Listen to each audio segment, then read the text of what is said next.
Good evening, everyone. Good evening, everyone, and welcome to the Political Pigpen, episode 15, Meet the New Boss. Tonight, we're going to be discussing a number of topics. It's going to be, I know I always say it's going to be a shorter stream, but tonight it definitely will be a shorter stream, probably 1 o'clock in about 2 hours. Of course, if anybody needs to go before then, that is completely fine.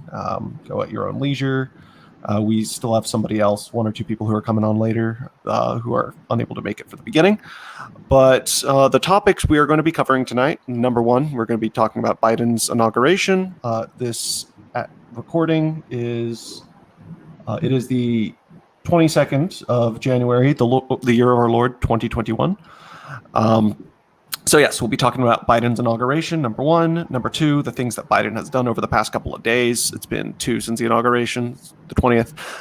And then we will go on to discuss what we think a Biden presidency is going to look like. I know we did that on the post-election stream, but it's a little more clear now, I think, just judging from the time that's passed since then. And then finally, we're going to conclude by talking about what we believe will become of a certain Mr. Former President Donald J. Trump. How is everybody doing this evening? I understand that this is the 21st Reaction's first time on the stream. How are you doing this evening? Very good. It is my first time. Thank you very much. I just have my own channel. It's kind of, I make a couple reactionary videos, a few lectures about certain topics I'm interested in. But yeah, I'm doing okay despite, the impending dystopia of constant lockdown and just ridiculous policies over the next months and perhaps year. So yeah, we'll have to be dealing with that for quite a while.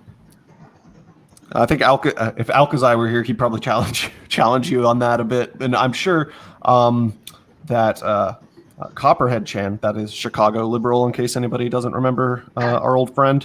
But yeah, would you agree with the 21st Reaction in terms of your view of what a Biden presidency will look like? Also, introduce yourself in case anybody doesn't know you already. Yeah. Hey, I'm on Twitter, and well, it's good to be back. And honestly, my views for Biden presidency is it's going to be an even bigger letdown for the left than it is for us. 100%. I mean, look at what he's already done over the past 2 days, and I'll get into that later. Yeah, that's going to be the second topic we're going to be talking about. But so finally, our friend Outremer, how are you doing this evening? How's it going, guys? I assume most of the people already know who I am. Just another day in the war without end. Yeah, I imagine we'll get into the topics a little bit later, so I will hold my tongue on predictions as far as what I think this is going to look like over the next couple of years, until we actually get into the meat of the conversation later on. Okay. So yeah, let's just jump right in. Biden's inauguration. I didn't watch it. Who else watched it? Or who watched it? I didn't bother. 21st Reaction? Sorry, what was the question? Did anybody watch Biden's inauguration? Neither Chicago nor I did. I watched the whole thing. I did watch the whole thing, even though it was quite boring. I watched it on the mainstream news. It was, Why would you as do it that usually to yourself? is. Yeah, I know. I had an open day, so. but seriously, it was the typical fashion show, and it kind of makes a good stark contrast to the Trump era, because the Trump era is like this anomalous time when the guy at the center of it is kind of breaking the mold of the fashion show that things are usually at. So I mean, when I was much younger, before the Trump era, it was probably the same kind of fashion show, especially with Obama, with the fawning over the politically correct, culture war stuff that he really pumped, especially after 2012. But returning to it, it's just so much more obvious, and I'm sure it's much more saccharine to the regular person now. Especially, that's the one, I think, benefit of the Trump era, is that he wasn't really a competent political actor, but he was definitely a good showman. Yes. And he kind of broke the show. 100%. Oh, yeah. Yeah. Outremer, did you end up watching the inauguration? I watched bits of it. I actually liked it. Okay. That's an interesting take, juxtaposed next to 21st. How so? Do you want to go explain why? I liked the fact that it was much more honest. Um, I don't think that there's any real. I mean, the man's surrounded by 25,000 soldiers that are sleeping in parking garages, Reading Atlas Shrugged. reading it, yeah, sitting around in smoking in the halls of Congress because they don't have anything to do. They've all got their rifles, and it's a highly contested election. He's basically called out the military as a show of force because Harold Hadrada invaded Nancy Pelosi's office 2 weeks ago. Are you referencing the Age of Empires stream I just did? No, that's what he's been called. Attila the Hun. Harold Hadrada. Yeah. No. I was saying that because I was just streaming Age of Empires 2, and I was doing the William the Conqueror campaign. Harold. I like it. The only people who are allowed in, Vice News of all people, were doing a sort of on the ground bit where the only people present at the inauguration were essentially about 10 or 20 pro-Biden protesters and a single Trump protester who got an interview. I like this. I think that this is a formalization of a process that's very, very long in coming. The only people who are allowed to witness power personally are those who actually have power. So, Tom Hanks, the Hollywood movie stars, the news, the media, and everybody else is locked out of Fortress Washington. Okay. I think that matters. The truth matters. That was basically my impression of the debates too, and I know they only did this because of COVID, but there wasn't all of the clapping and cheering them on. It didn't feel like a sport. Like the debates did not feel like a sporting event. Yeah, I love the debates without the fucking crowd. It was so much better. Yeah, it was. Oh, speaking of which, speaking of Alcazar, since you just spoke, how are you doing this evening? Number one, and number two, inauguration. Number one, pretty good. Just had some pizza. Number two, I watched most of it. After Biden spoke, I tuned out though. I didn't care. What are your thoughts on the inauguration initially? It was fine. I liked the speech. It was what I think was a good thing in the long run was Trump not being there, because all the focus would have been on how he would have reacted to literally everything that happened. But him not being there allowed it to be, I don't know, normal, I guess, and I like that. I mean, yeah, that's it. Well, I think the most saccharine part of it to me, even if Outreamer kind of thought it was honest, but perhaps he's able to see under the layers of what they're saying quite well. But to me, it looked kind of disingenuous how of course the messaging now has to be unity, that everyone's got to come together now. And of course, Biden is just, I mean, we've seen what they've done for the last half year and just how antagonistic and vitriolic they've been. And so when they give this fashion show and they talk about how we're coming together or else, it's kind of, it leaves a bad taste in the mouth. Mm-hmm. But I mean, I prefer, isn't that what we already kind of knew was coming 21st? I mean, it's been blatantly obvious. This is the big thing that I'm going to bring up tomorrow. I don't think that the Republican Party has any political power. The conclusion has to be, it doesn't matter whether you're Lincoln Project conservative, William F. Buckleyite, all of the sort of fashion show that people from the George Bush and Ronald Reagan era put on was fundamentally an illusion. There's only one party that matters in the United States since FDR, and it's been the Democratic Party. I much prefer, and now they've basically formalized it, they're surrounded by military personnel. The previous president was not allowed to hand over power. It's questionable whether he would have even done that.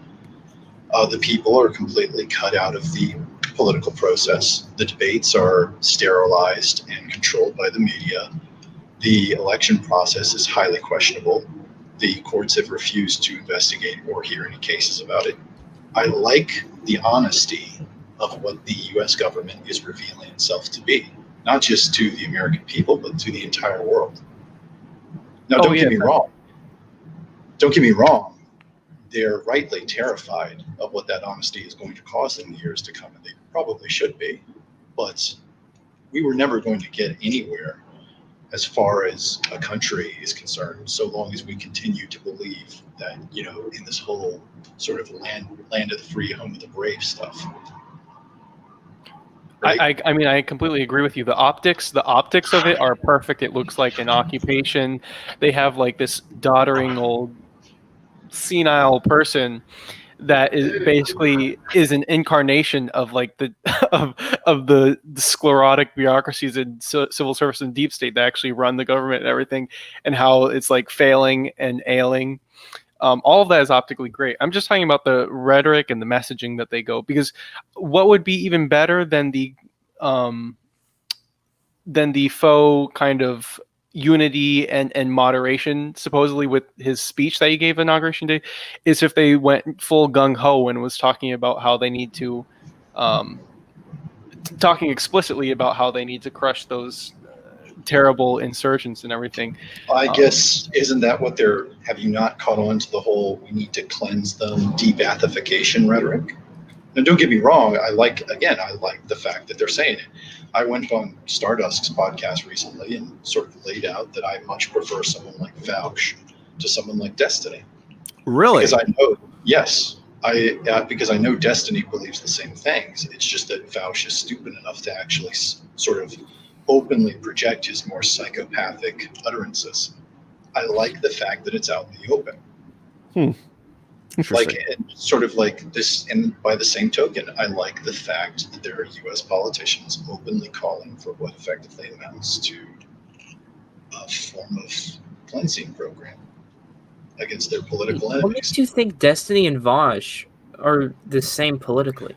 Hey, okay, let's hold off on this and introduce Menger. He came in about 5 minutes ago, but hasn't gotten a chance to speak yet. How are you doing today, Menger? Carl? I'm doing great, man. You want to give your thoughts on the inauguration, if you even bothered to watch it? Because Sure. Okay.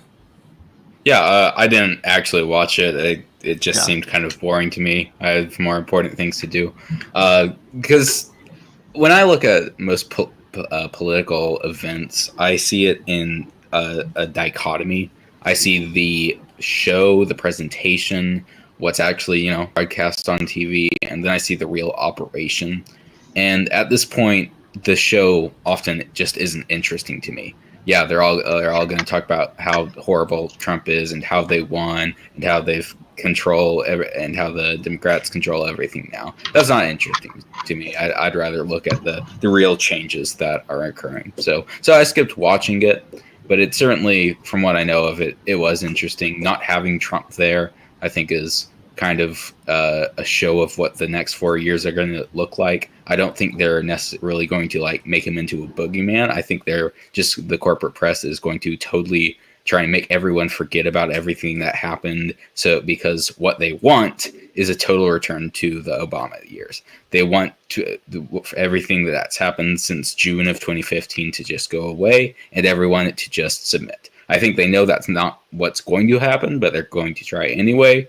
Although certainly Trump was voluntarily not there. Everything we see with him being banned, I think, is going to develop into a pattern of him essentially being memory hold. Okay. Anyway, so somebody was mentioning, you guys were mentioning Vouch and Destiny. I really don't want to have to go out onto that topic, but I'll give you guys 30 seconds to finish that point. It was a throwaway comment about a larger bit regarding honesty in the political system. I'm not really interested in going into that conversation either. If Alcazar wants to talk about the sort of internecine web of political connections at a later date, I'd be interested in doing that. But I'm going to try and stick with it. It was more of just a way of pinpointing so your broader point was that you see the Biden administration as being more honest in the fact that the Democratic Party is exercising more authority. Is that what your belief is? My larger point was that the Biden administration is little more than an extension of the DNC at this point, unless you and I are under any illusion that Joe Biden himself is cognitively functioning. I'm looking at the Biden administration, and I want to speak more about this tomorrow because that's going to be the larger talk. I'm looking at the Biden administration largely as just an extension of the DNC. Biden himself is a placeholder candidate. It's not a particularly edgy take. I think most people know he's suffering, to be charitable, he's suffering from cognitive impairments at this point. So he's largely just signing whatever's put in front of him by the people around him. But at the same time, the sort of administration that he's brought in and the current state of the DNC, the current state of the party, is radical to the point where they can't help but be honest. The smarter decision for them would be to bring people like yourself and the neoconservatives into the administration and convince people like Mitch McConnell that they actually have a future in the country. Instead, what they're saying on the floors of the Congress and the House is that these people don't have a place in politics. So even the sort of William F. Buckley National Review conservatives are on their way out. You can see this also in the culture as well, with the deplatforming of things like Parler. The censorship, and I mean, this was really, I said this much to Ben Shapiro 2 years back, that you know that they're eventually going to come for you guys as well. I like the fact that it's honest. I like the fact that no one's going to be spared. Whoa, so wait, what did you directly tell Ben Shapiro other than we met briefly? They're coming for you. I just sort of brought up to him that regarding the censorship at CPAC a couple of years back, that there's going to be a point where they're going to come for even Normicon Republicans, the classical liberal types, the guys who believe in libertarian economic theory, Milton Friedman. The epistemology of progressivism does not allow those ideologies to survive any longer. It's predictable if you understand how it works. Of course they were going to come for you.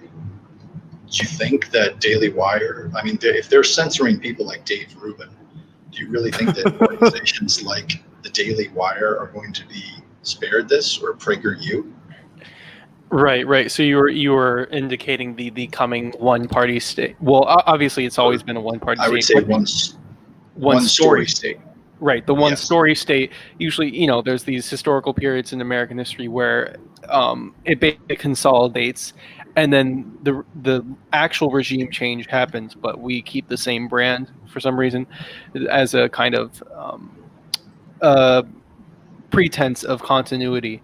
But the problem that they have is, I think that we've been this two-story state for a long time, and I think the National Review, Heritage Foundation, Rand Corporation style Republicans, the guys who actually have political funding, in many ways they were always surviving on scraps that fell from the table of the people who fund the DNC. They were allowed to exist by political forces that were much more powerful. But that was only allowed insofar as the two-story state stayed intact. After 2012, over the last 8 years, we've seen a systematic collapse in American politics of the two-story state. The two-story state was a constitution versus civil rights. But since 2012, we've seen civil rights gain not just ascendancy, but hegemonic ascendancy in the West. This is the core argument of, I believe his name, the author is Christopher Caldwell, in his book, Age of Entitlement. Yeah, that came out about a year ago, I believe. Yes. Patrick Deneen makes a similar point in his book, Why Liberalism Failed. The point that I'm driving at is that I don't think that Buckley-eyed conservatives are, and I think you can really hear this when I watch speeches from the guys talking on the floor, even from sort of firebrands like Cruz. I can hear the fear in their voices. I can tell that it's almost like they're begging for mercy. But what did Ben Shapiro tell you in response to you spitting true facts? He didn't say anything back. He just had to move on. Now, granted, we were surrounded by a lot of people, and I didn't really get a whole lot of time to speak. But I mean, it's just this is not particularly new. And the only conclusion that I can come to is that and this is part of the reason I'm sort of happy about this, is that I don't think part of the reason neoconservatives and establishment Republican types thought that they could exclude elements of the political right from the conversation is because they thought that there were, and this was the idea that was pushed by people like Newt Gingrich, that if they excised certain elements of the right from the conversation, that they themselves would be spared, and that the left would in turn excise radical elements like the socialists and the communists. And that was always bullshit. The left was hiring people, the universities were bringing in and giving tenure to people like Angela Davis, Bernardine Dohrn, Bill Ayers, who went on to mentor one of the presidents of the United States. And this was considered acceptable. Meanwhile, the political right was excising from the party anybody to the right of William F. Buckley. And what we're learning today is that basically that wasn't enough. If Cthulhu swims slowly, but he always swims to the left, it was always going to come a day where the epistemology of progressivism, social progressivism combined with economic neoliberalism, necessitated the destruction of even sort of basic conservatives that are not too distinguishable from their libertarian counterparts except for their connection to the War Department. And I find it interesting because now that this has happened before where we've had a one-story state, but now this time it's clearly the regime in its actual way it is kind of formalizing, and they're getting kind of crazy. So I'm wondering if they'll be able to manage a shift back into a inner party, outer party complex. Like, for example, perhaps something like Tulsi Gabbard becoming the center of the supposedly right-wing party. I don't see that. Right. But I don't see that because it's formalizing. There's a difference right now. The two-story state would be the way in which you could actually rule America. A country of 50 states, hundreds of local municipal governments, somewhere north of 300 million firearms, one firearm for every single person in the continental United States. Now, I'm not, going the Civil War talk. I'm saying that as a governing structure, the only way to rule a country that's as ethnically, religiously, culturally, and politically diverse as the United States was with a two-story narrative. But with the formalization process of it into a one-story state, I suspect that this is largely because of the general decline of the American empire, the empire of FDR. I'm getting the sense that this is largely because there's a consensus that exists among America's liberal elites that there needs to be a sort of battening down of the hatches. That's why you're getting this sort of talk of the Great Reset. That's why you're getting this sort of these utopian schemes. Hold on. What is this Great Reset thing? Like, I've heard so many people talk about it. Like, Computing Forever, for example, seems to be obsessed with it right now.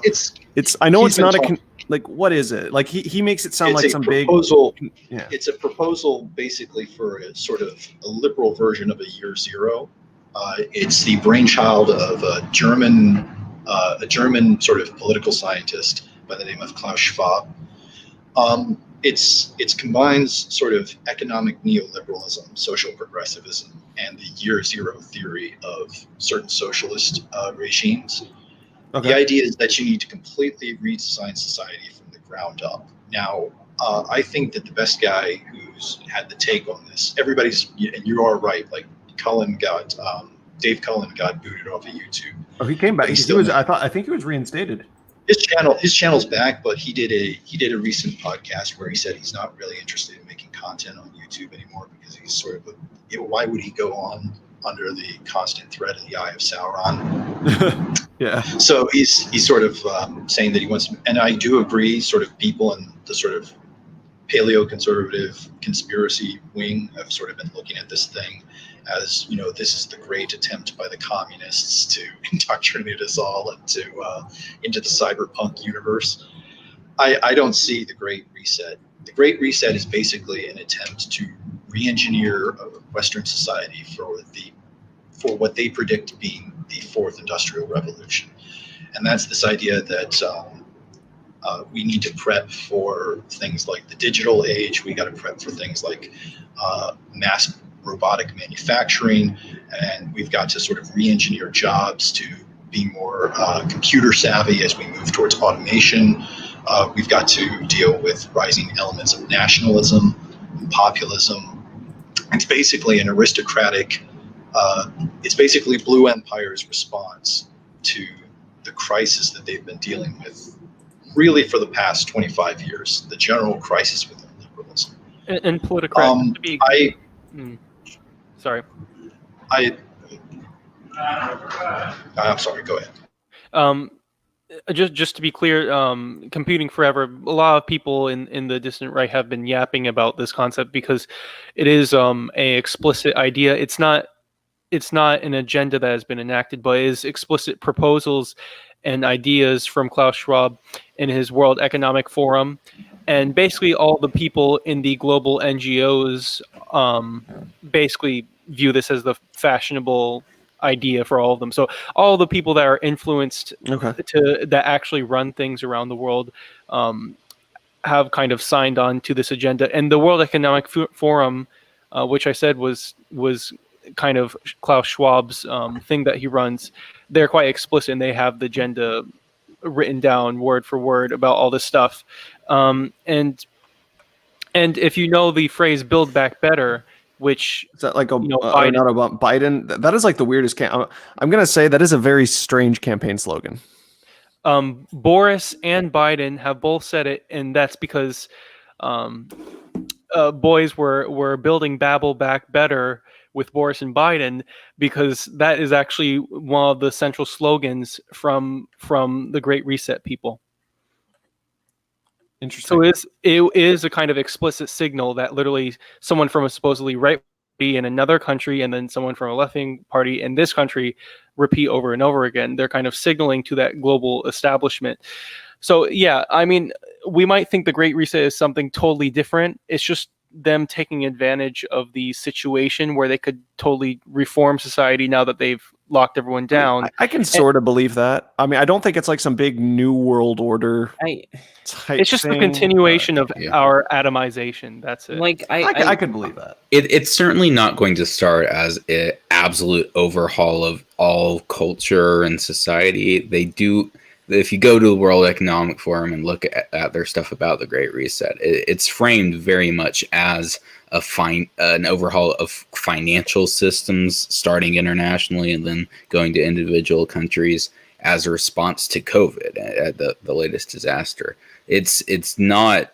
I'm not saying that it won't be or that it couldn't be, but at the moment, it's very much sort of a small scaler thing. It's not. We're not destroying society right now. It builds. I don't buy into that. It builds itself. It's kind of fundamentally reshaped culture. I think that's a little out there. Okay. Oh yeah, I don't think it's possible for it to even do its primary goal of changing the financial systems and the debt production. Yeah, okay, but they'll translate the debt into power over the debt slaves that are dependent. And because we have this kind of pandemic situation, they can speed up the trend of switching towards a cashless society where you don't really have any hard cash that is easily tracked, and you have more just credit cards, payment processors, all that kind of stuff. That's one of my primary fears. Seeing the move towards that, especially with kind of recently during the pandemic, we had this so-called coin shortage in the U.S. and the Fed was doing some really shady stuff. They were incentivizing banks to collect as much coins as they could, trying to get all of the coins out of circulation, which is going to happen. That's I can't remember the economic law. I think it's like Gresham's law that good money goes out of circulation when you have bad money, and I do think that's what they want. They want a cashless society so that people don't have privacy, and they're starting with like, oh well, you don't need pennies for anything, so you can give us all your pennies. And they'll be like, oh, you don't need ones, oh, you don't need fives, then you don't need checks, and then you don't even need credit or anything because we're just a cashless society now. So moving on from the whole Great Reset thing, because that's not really I mean, I guess it somewhat relates to this if it's sort of the direction that Biden wants to take us in terms of like international global finance. But I mean, I don't know. Maybe I'm just trying to make a connection that's not the back to on topic. I don't want to get it's a lot of the way in which it's spoken about does sound conspiratorial, but it is a proposal on the books. However, for the moment, just to sort of close it out, Carl made the point that it's an economic proposal. That's technically true. But you have to be clear, I mean it's starting as one. It begins as one. Not that it's limited to that. What's setting people's alarm bells off is the way that they're actually talking about it when you go and you watch the speeches and you read the book, The Fourth Industrial Revolution. It's envisioned initially as an economic proposal. Now, I don't actually think that it's a serious proposal. I think it's indicative of something else, but I don't actually consider that specifically to be some sort of plot or legitimate proposal. I actually consider that to be, well, I'll talk about it more extensively another time if you want, since we move on. But. Okay. So next, what I want to go into is because, I mean, we briefly covered with the inauguration, basically what it was. It seemed like it was just your average everyday inauguration, really no different than any previous ones before Trump. I mean, Trump's was just plain weird. He definitely sounded like I mean, I'm not going to. I can't tell whether you're trolling or not. Average inauguration, no different from anyone. I was going to say Trump. No, I was just going to say Trump. He was like pretending to be just like his rhetoric, trying to play the role of like strong man. I'm not going to. I'm not a fascist. You're not a fascist or anything, but just a strong man. He was Bane. I get it. Yeah, but I'm sort of like my whole point is that it was anything but normal. Okay. So anyway, so moving on. 25,000 soldiers. Like, okay.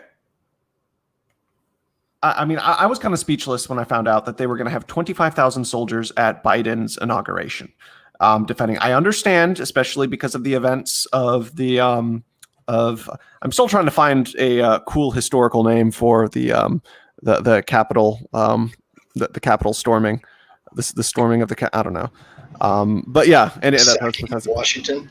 No, we can come up with one later, but. So yeah, I understand that there definitely were security concerns. There were threats that were called in. Basically, the Trump supporters, or not all of them, of course, but a lot of Trump supporters basically started. The return of Attila. No, but they were using like Antifa calling cards at that point, just taking advice from them basically, and just ended up. Yeah, of course, we all know what happened on the 6th.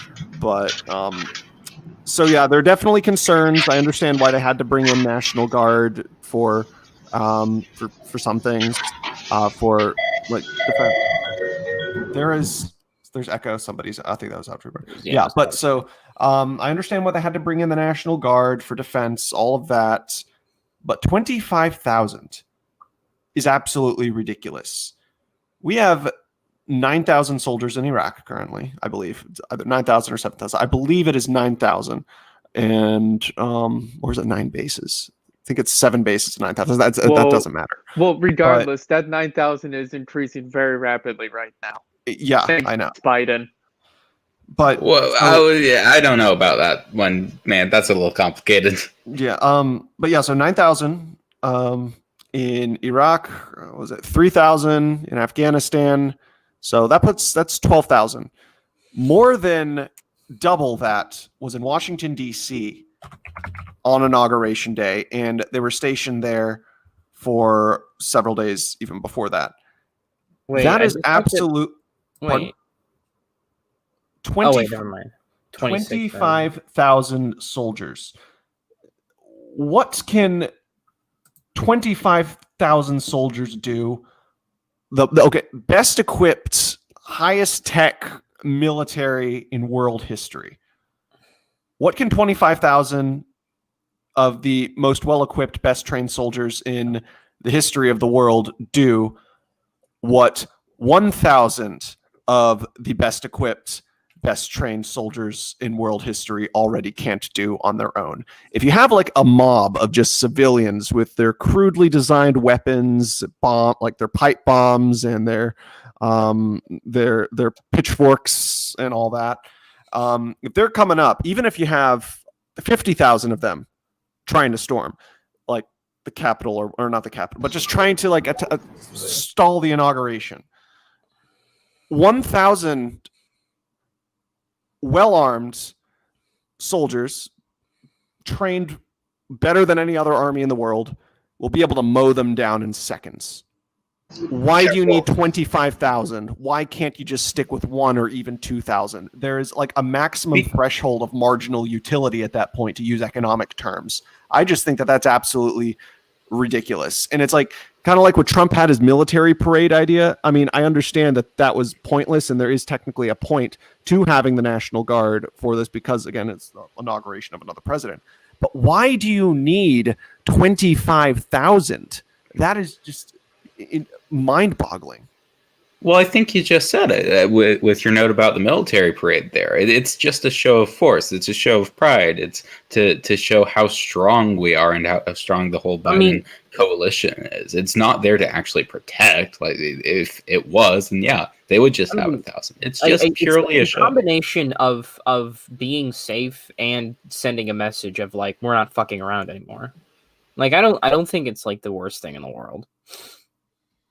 25,000 though. 1,000 is already a lot. Like you there's like that point where if you see a picture of a bunch of soldiers, where if you keep adding more, you can't tell that even more were added because it already looks. I mean, that's kind of weird to word it like that, but it's just 1,000 is still a hell of a lot of soldiers. And I think other than the show part is that it is a sign of their paranoia, because they wouldn't really be willing to put all these full stops on in order to remove Trump in the past 6 months, and to really formalize and kind of radicalize farther than we've gone in at historically rates in terms of shifting left. They wouldn't be willing to do all this stuff if they weren't, kind of agreed upon, yeah, we got to batten down the hatches and we need to, secure this empire. Because, I mean, I'm pretty sure the liberal elites have had an implicit understanding of, each of them aren't really accountable for the country in the long term, and they understand that perhaps it's declining in some manner. So we're just going to manage the decline in a way that's amenable to us and maintains our power. But now I think they're a bit more insecure about it. So they'll do these shows of force. They're probably going to do more persecution, all that kind of stuff, to clamp down on power in a very explicit way, because they are paranoid. Yeah. And I think in part that paranoia wasn't just about this one day on the 20th with the inauguration. I think this is also, I mean, obviously it was because of the Capitol storming, I don't know whatever we are calling it. I'll just say the 6th picnic, the picnic we had on the 6th. So apparently picnic is a racist term now. I just wanted to say that. I'll make sure to use it more then. Okay. Hell yeah! Technically go on 5 picnics. It's not that it was necessary because of that, but because they want to frame the picnic as such a horrible event. They want it to be the 9/11 of this decade. It having such an overwhelming response to it is necessary if it was such a horrible violation of our sacred halls. I mean, if it was an insurrection that deserves impeachment. To killing like a bunch of legislators, like it could have been way worse than it was. Like I don't know why what legislators did they get close to killing? They got within 100 feet of Mike Pence. Yeah, there were like 3 people that were armed. No one was in danger. Unfortunately, no one was in danger. The Secret Service were there apparently ready to fire on people. So that's one person was unfortunately shot inside the Capitol, if my memory serves correctly. And I think there was a picture of it too. Ashley Babbitt. There's a video of her getting killed. And she wasn't about to hurt anyone. She was just entering. I mean, the idea that they actually lost control in like literally one of the most supposedly, at least according to the show, one of the most important buildings in the country. it's kind of ridiculous in my eyes. Yeah, but letting them in that one side of the building that probably contributed to that. Just opening the door for them. But yeah, so I think you're really underplaying how close they got. I think a lot of people, most people either underplay it or overplay it. I think that we just need to look at it for what it is and stop, like I said, downplaying it or sensationalizing it. It happened. It was bad, but it wasn't. Okay, so it was worse than it was worse than Charlottesville, but it was nowhere near as bad as 9/11. Let's just keep it at that. I don't think it was worse than Charlottesville. No, I think it was. For one, more people died because like Heather Heil was the one that died, I believe. No. Then there were 2 helicopter pilots, but they died for more, different unrelated reasons, as far as we know. Yeah, Didn't I mean, one dude tase in both his balls to incidents, death it was until he one died? innocent person Apparently dying. that's not true, and I was a little disappointed to find that out. Yeah, no, but what I loved was Elizabeth from Kentucky. She got maced as soon as she was entering the Capitol, and when she was getting interviewed, they were like, she was crying, and they're like, "Why did you get maced?" And she was like, "I don't know. The cops maced me." And they said they maced me right as I was going into the building. Why are you going? It was like, no, let me finish. It was like, why are you going? Onion Lady?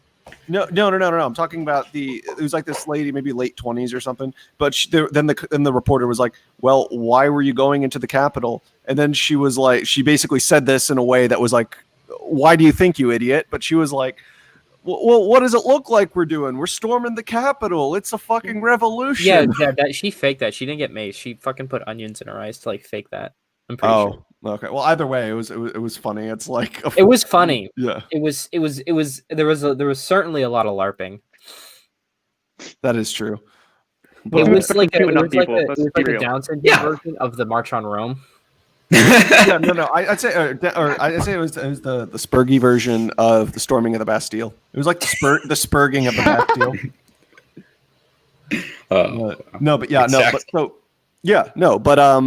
But either way, did you hear? Okay, this was the funniest part. So it's kind of like when these sort of things happen. So I'm never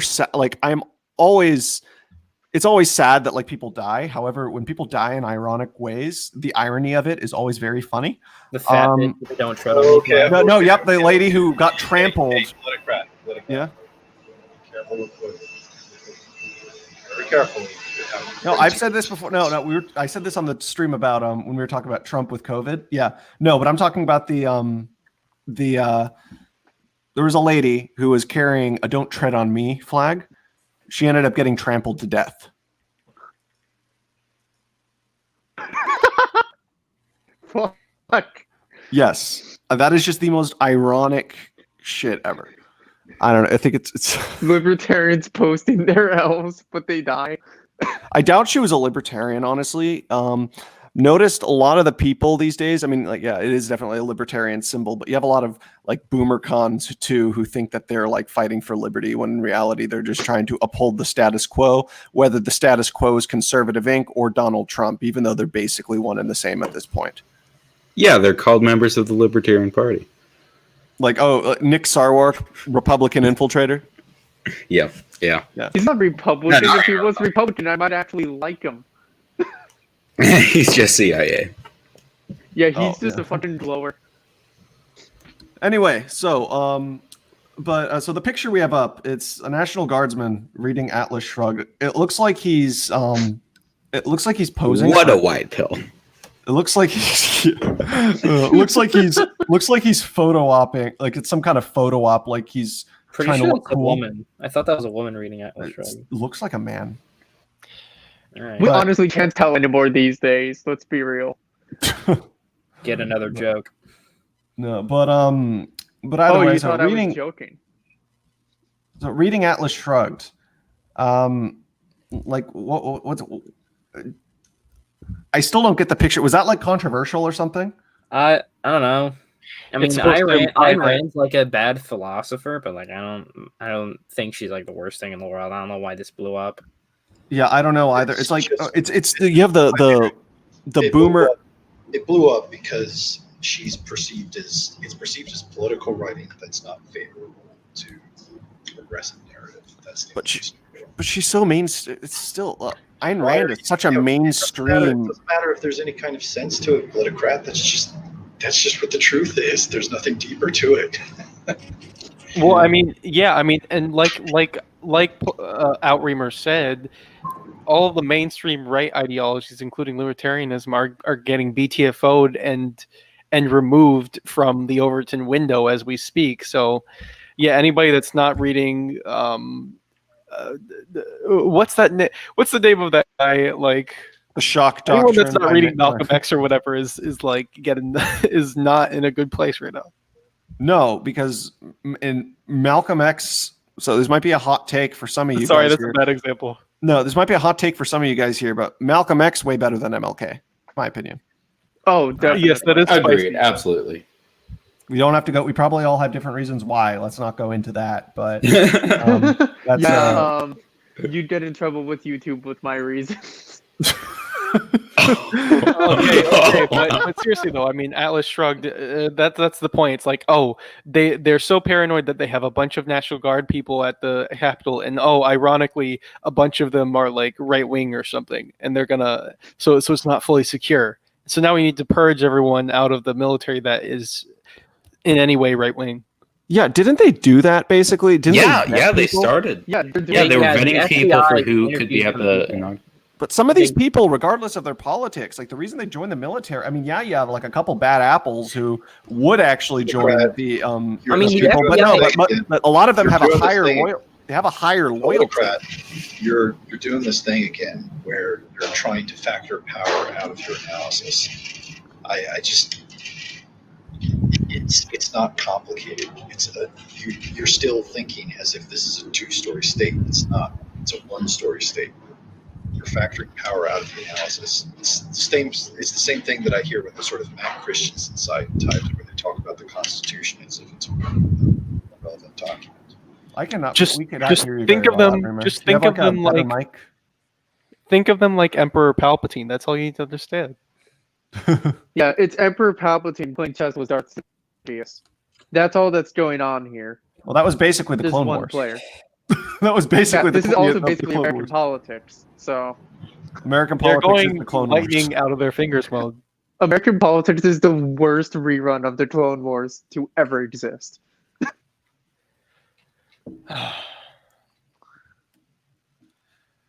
Yeah, That puts but into perspective.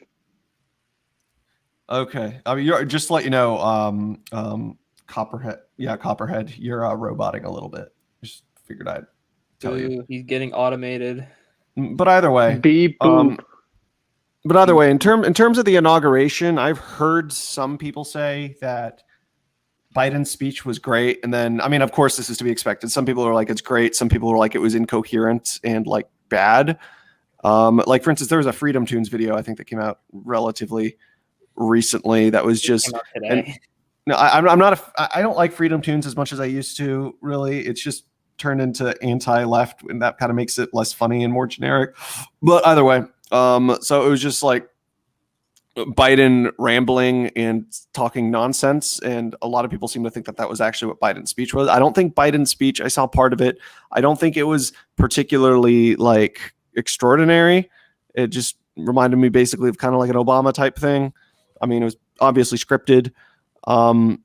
But wasn't particular. I mean, I had all the rhetoric that you'd expect. It didn't sound any different than his like acceptance speech at the DNC back in August, or his speech. His acceptance speech of the after the election, after they counted the votes and everything. Just it didn't sound anything special. Yet a lot of people are talking about, depending on the side you're on, about how much it sucked, or about how much or how great it was, and it just makes me want to roll my eyes. Like, oh, what are your guys' takes on that from what you saw of the speech individually? I think the point you made about Freedom Tunes, where his comedy it has just evolved to the point where he just says left bad every video. And the thing is, it's sort of a reflection of like the mainstream conservative or right wing movement as a whole. Like, they don't have like a cohesive ideology. It's just left bad. Exactly. And Again, going back to the social justice warriors cartoon. Oh my god, dude! Every time a friend of mine sent that fucking dumbass animation to me, and I told him, please do not send me again. I'm gonna fucking shoot you. 21st. Yeah. Have you, That's 21st, not, did you see that's that? not new, Alcazar. The whole point is that the left is I never said it was new. Like, Oh, okay. It's been a thing for a while. I'm just saying it's a reflection of all that. Well, I would you say that it's been a thing for at least over 100 years on the political right? No, I would say it's been a thing. 400 years. No. Yeah, you could probably extend that out. I think it's a thing that just mostly came about in the last probably 20 years. So what do you think was the guiding ideology of the political right even just 20 years ago, during the golden age of whatever period that you want to? I mean, it was Reaganism. You know, the small government conservatism that believed in, freedom, free trade. America should have, this how do I say it? Like the hollow out the country, do amnesty, purchase temporary slightly lower taxes that only last for 10 years in that range, and bigger wars with the monetization of debt and more money printing. It's a great policy. But yeah, that's been their agenda for this time, and we see that. We see the result of it, and we see how that even that is not going to be allowed anymore. I mean, interventionism good, actually, so I don't think that's the worst thing in the world. I know, I just got to rip apart the Reaganism because it's literally like, okay, free trade, you're how would you define, even during the Reagan era, figures like, say, Patrick Buchanan or some of the other figures that emerged from the old paleoconservative? What is that? Can you repeat that? Yeah. Well, there's a lot of echo on your side. We can barely hear you. What he was saying is that even Pat Buchanan, in terms of the Reaganism era context, Pat Buchanan was just basically on the edge of the Overton window, and he was about to get kicked out, which is what happened. Yeah. So basically, paleoconservatism was erased at that point in time, and so it's kind of a question of my question is, so there's this idea that there was a guiding ideology on the political right, but even Reaganism, when it emerged, was a movement that was fronted by the same forces I talked about at the beginning of this talk. Many of the original neoconservatives were ex-Trotskyists. Now, that's not necessarily an indictment, but many of them, like, for example, Crystal, openly came over to the Republican Party because they were no longer welcoming the Democrats amongst the anti-interventionist crowd. National Review conservatism, neoconservatism, the conservatism of figures like Reagan and the conservatism of figures like Goldwater emerged explicitly as a result, as a counter to the supposedly revolutionary movements of the 1960s. The problem that it ran into was that the conservative movement already had political figures inside of it. It had the paleoconservatives. It had figures like Nixon. It had figures like, I forget what the name of the guy who Eisenhower ran against in the RNC back in the early 50s. The anti-interventionist guy. It had figures like McCarthy. It had figures like Buchanan. My point is that I agree with Al-Kazai that there's no unifying ideology on the right, but I'm guessing that I disagree with him for the reasons about why that is and how long that's been the case. I don't think we necessarily disagree with why it's the case. It's just just how long it's been going on, I guess.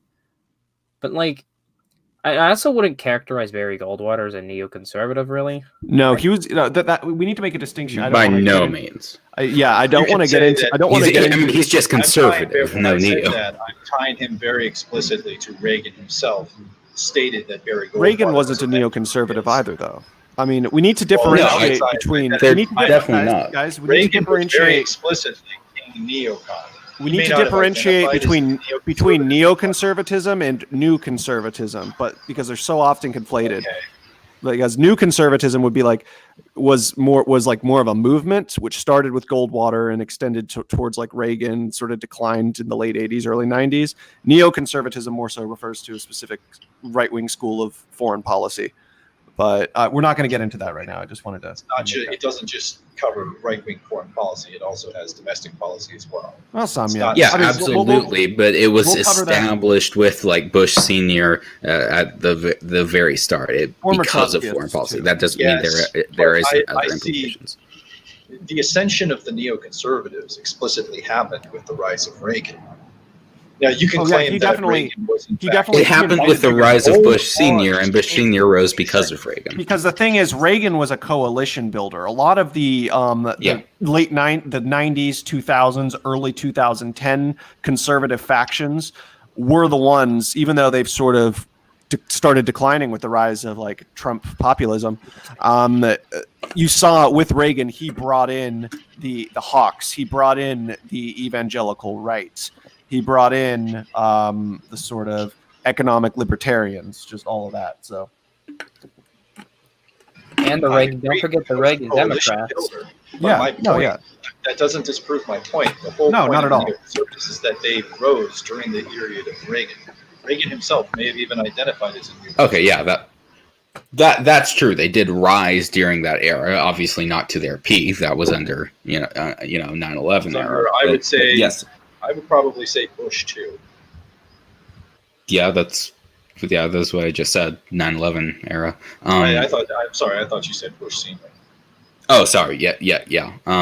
They certainly were first established there with Reagan. I think it was mostly just a part of the coalition. I don't think Reagan necessarily would have identified as one, but he certainly played a role in their formation. It's complicated with Emperor Reagan, but yeah, that'll be a conversation for another time. Yeah, it's all auxiliary history. Yeah, we'll probably have kind of subjective. My we'll only have point this conversation is that, tomorrow. I mean, to the larger point, however, I think that does this not sort of cede the point that the right wing, even in the 80s and the 70s, was not a unified force? I think the reason for that is that the right wing, as sort of me and 21st were talking about earlier, the right wing has always been a force that's against what's identifiable as what you might call deconstructionism. You can be against deconstruction. You can have an idea of what the left is. That doesn't mean any of us are going to agree on what should replace it. I agree that they've always been against deconstructionism, and that's the main unifying thing. But I think they were more unified, in the 70s and 80s because they had the dominant single enemy of the Soviet Union. Now, without that singular enemy, and the transition between the Soviet Union and what's going to be China in probably 6 years or so, I disagree. It has to be populist. We can talk. Like I said, this would be a fascinating discussion. We should continue tomorray. Yes, we're going to be discussing I was about to say, more then. Sure. I'm going to have to cut you guys off so we can move on to the next topic, which is not quite. After this, we'll get to the topic of what we think Biden's going to end up doing in his presidency. But for now, we're going to cover what happened over the past couple of days. So I will end up pulling up a list of major things that he ended up doing. But we can just start off, I guess, by an introduction. Everybody, give 30 seconds on your thoughts from what you know, the things that actually, I don't know if that's the best way to frame it. Okay, let's finish talking about, let's wrap up final thoughts on the inauguration, and then we'll get into the Biden thing. You said it was a dark winter. This has been a repeated phrase over the past couple of weeks or so, and he repeated it again in his inauguration speech. They're going to use the COVID excuse probably to ram through some really restrictive policy on businesses and on everyday life, freedom around transportation, that kind of stuff. They're definitely going to they're definitely going to cash in on the political capital that they got from that. So the Dark Winter stuff, he's going to avoid accountability for whatever happens with COVID in the next months. And he actually said today that there's probably nothing that they could do to change the trajectory of the COVID numbers and the COVID problem over the next few months. So again, I think that reaffirms my thought that they're going to stretch this out, and if they ever rein it in, they're going to cash in on it in a way that centralizes even more. That's more like for the next topic. But did you want to just jump into the next bit, which is because we're going an hour. So we'll go into the next topic. Yeah. So hold on a second. So what we're going to go over is, okay, hold on. When was this one published? And that was, 17. So this is not this was on the 20th. Okay. So we are going to go, okay. I'm going to change this. There we go. So I tried to find the most recent one. So this one was today, this afternoon. He probably has done a couple more things since then, but 30 executive orders in 3 days. We're going to go over them. We're going to just describe them, give thoughts, et cetera, et cetera. Just so I'm of course, we all are aware of some of them, but just want to go over, just kind of compare them to not necessarily Trump, but either way. So CNN, I know CNN sucks, but this is what we get. So January, let's start at the beginning. Come on. Oh, show less. Fuck that. Okay. So January 20th, a regulation directs OMB directors to develop recommendations to modernize regulatory review and undoes Trump's regulatory approval process. Thoughts? I do not like that. Like, I mean, seems like, what's the point of it? Exactly. Like, I think the whole point was, Trump's regulatory process, it was too easy to deregulate things or whatever. So we're going to make it harder to deregulate things. But it's probably just a sham. Now that I think of it, it's probably like a virtue signaling type thing to the left who want to regulate everything. So that's my enlightened centrist take. yeah, I don't know enough about it to say. All right. Yeah, no comment. It's a boring one anyway. So okay, ethics. Okay, U.S. election. Okay, I don't know what are the yes and no's. Hold on. Oh, reversal. Oh, whether or not it's a reversal. Okay, that makes sense. So, ethics requires executive branch appointees to sign an ethics pledge barring them from acting in personal interest and requiring them to uphold the independence of the Department of Justice. Whoa! Outreamer. That is, it's like about, like, again, that is, it's about power. Like, I know we were having that conversation about power and that sort of thing. That's like one of those things that just tries to subdue the population to make them think that it's actually about principle anymore. When in reality, that's not going to change anything. It's all smoke and mirrors. Executive branch. Is he still here? Yeah, I agree.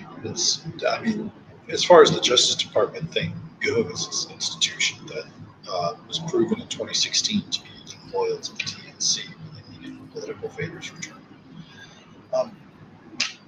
I don't know what else to say. I mean, did we really? I guess. Did we really not expect this to be the case? Of course, when he got into office, insofar as he is even in control of himself, of course they were going to try and patch up all of the issues that had allowed 2016 to happen. Of course he's going to go for immigration reform. Of course he's going to go for things that it's justified. Where are you? It's none of your business.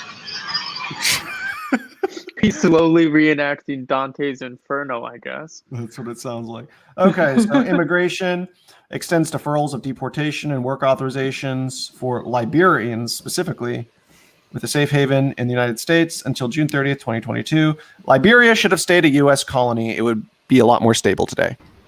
Yeah, You we wouldn't stop- have had to do some certain legislations Would either. you stop with your Fed posting, my dude? You are going to get your channel. How is that Fed posting? How is saying that you want a country to be safe and successful? My dude. I mean, I just don't think the U.S. should have colonized Liberia in the first place. I think we should have colonized I mean, more. it was for pretty like racist. It was for pretty racist reasons, but I know. yeah. It And- was. Shut up. Anyway, so immigration halts construction of the border wall by terminating the national emergency declaration used to fund it. Okay, so what I find funny is I'm actually not against doing that. I think the border wall is just a waste of money, especially when there's more effective ways to combat immigration, specifically like. I won't go into detail there, but more higher tech security stuff. Like John Kasich's, regardless of what you think of him, his immigration thing, policies and idea for border protection was the best, but that is besides What was the his point. immigration policy? Well, we can talk about that another time. I just wanted to say that in the moment. Specifically, well, his stance on not necessarily immigration policy, but border security specifically. Okay, yeah, that's what I meant. What was his border security? I don't know. It was he wanted like sort of like a high tech type thing, and I think he wanted like monitoring drones, like not like bombing drones. But I know, Chicago, you'd love if they had bombing drones. of course. Yeah, no, but Fucking yeeted. no, but so anyway, but with the wall, I mean, it's just so old fashioned. It's plus a lot of them just come over and overstay their visas on planes. But either way, so I think it was a good idea, the waste of money. But then at the same time, they've already started it. Like, why would they? It just seems like it was a waste of money this whole time, and it's money down the drain. So, and then I find it funny that everyone was accusing, because I mean, of course, this was what Trump was doing. He had his whole, most of his executive orders early on were just reversing everything that Obama did. And so basically, I feel like we're playing the game of political Uno at this point, where a president's going to come in and they're just going to keep using the Uno reverse card to just like switch all of the previous executive orders of the last president, because Biden is basically doing that same exact thing. That's right. So, halt the border wall. Undoes Trump's expansion of immigration enforcement. Okay, well, that's expected. Restrictions on U.S. entry for passport holder from 7 Muslim majority countries. I don't know why that is seen as like a first priority right now. I was personally Should we have because- less people coming in because there's a pandemic? there's a pandemic, going on? exactly. Allow me to take you back to 2016. This was the so-called Muslim ban. I mean, it wasn't like the number one problem with why they hated Trump, but I mean, in my memory, it was like this was what they were pushing as like he is the most xenophobic person in the world. It's awful and despicable, is what they were saying. Even though it's not really, His immigration, because we had immigration restriction on those countries before. It wasn't a massive deal, really, but they were really making it into one. So it was a really early thing. FDR was more anti-immigration than Donald Trump, but then again, that's because he wanted a welfare state and everything. But either That's way, also because he kept putting people into camps. So, yeah, he put your people into the camps. So And no yeah, one he to put run the my shops. people into camps. Population was so low. Where'd they go? Copperhead, Who's going to repair the phones? Copperhead, you want to go to a trip to Wyoming with me? oh god. Actually, I really liked visiting Wyoming, so sure. All right, just don't complain. Like, thank you. Okay, so anyway, next executive order. Doesn't work. This DACA, right? Next order. That's That kind of me. work. Oh yeah. Okay, so I mean, that's all fortifies these are. DACA after Trump's efforts to undo protections for no. Okay, I'm pro DACA. I honestly I don't understand why. So you have like these people who were brought over when they were like 1 year old, for instance. They grew up here. They are effectively American in terms of their culture, in terms of just what they were raised in. A lot of them don't even know Spanish. I mean, I can understand maybe send their parent. I mean, I'm not necessarily supporting this, but it's like I don't understand. Okay, maybe I can see the reason for some people like supporting wanting to support sending their parents back, but them specifically, this is like the only country they know. They are more or less Americans. Yeah. Like, I feel like the best solution for this would be to everyone who's here right now. So basically, clean slate, tabula rasa. So all the ones here right now, just make them citizens automatically, and then after that, then be more strict on immigration. After that, like if you're going to do a compromise of some sorts, like that would be the most logical. I think I might prefer just some sort of legalization over citizenship. But I agree. There's absolutely no reason to deport. I still like the Starship Troopers. I still like the Starship Troopers model, but we're not getting into that. Well, I mean, also it's like a lot of Politicrat. Every time you say something interesting, you say we're not getting into that. What's the deal, man? Yeah, but I figured out my ears perk up. I figured out how to get eternal life, but we're not getting into that. I figured out how to live forever, but that's beyond the scope of this. But and the thing is, it's like a lot of the illegal immigration question could be like solved if you just made it a bit easier to immigrate. Because the thing is, it's like the immigration system is so fucking backed up that it's like you have to wait an absurdly long time to like even get a green card. A lot of instances, like some people are backed up 20 years. So I think it's a bit unfair to just have these people wait forever. Like if you want to curb illegal immigration, make it like at least a bit easier to become citizens because people just won't disregard the law. Okay. And it's unnecessarily burdensome in a lot of instances, I feel like. Yeah, I can agree with that. Because and if you make it a bit easier to immigrate, they'll have better respect for the law, and they'll want to participate and assimilate into American society better. Again, it's not the question about immigration is not a question of what's right and what's wrong for either the left or the right. The deeper dialectic that's going on. If you try and look it through that docket, you end up with these contradictions. Why don't we just no Fed posting? Yeah, I know. I'm going to have to be careful about how I speak about this particular topic. So I will say this much, that there's a power differential within the immigration debate that's been openly admitted to by both sides in varying contexts that essentially makes that topic, including the topic about the dreamers, essentially a bifurcated issue. It's not. It's the reason why neither side will compromise on that issue is because it's a winner-take-all issue.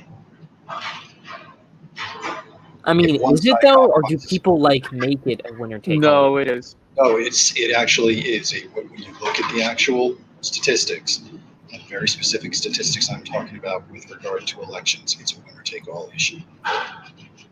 One side winning on that issue guarantees a very, very big power margin from the other side, or for that side. That's the reason there will be no movement on that issue. We want to argue about principles, we can do that till the cows come home. But until you start factoring in interest, we're not having a real conversation. I don't think it's more minorities is necessarily just a net benefit for Democrats. Like this election proved that. A lot of Latinos and Black I'm not people. going to get into that conversation right now. But yeah. Next order. This one, I see. I don't want to talk long on this one. This one is just seems really pointless to me. Requires non-citizens. No, man. This seems kind of creepy. Yeah, this one does seem creepy. Actually, yeah, it does seem creepy. Requires non-citizens to be included in the census and apportionment of congressional representatives. That makes no sense, especially seeing as how non-citizens can't vote. And it's like, why do you need, they're not the ones who are being represented. Do you really makes you not think. hear what we just did, what I was just talking about? Oh, yeah, no, I heard what you I heard what you said. I'm just saying I know, it's like, isn't it? It should be so obvious, though, what they're doing. But you've heard what they're doing in certain counties now, right?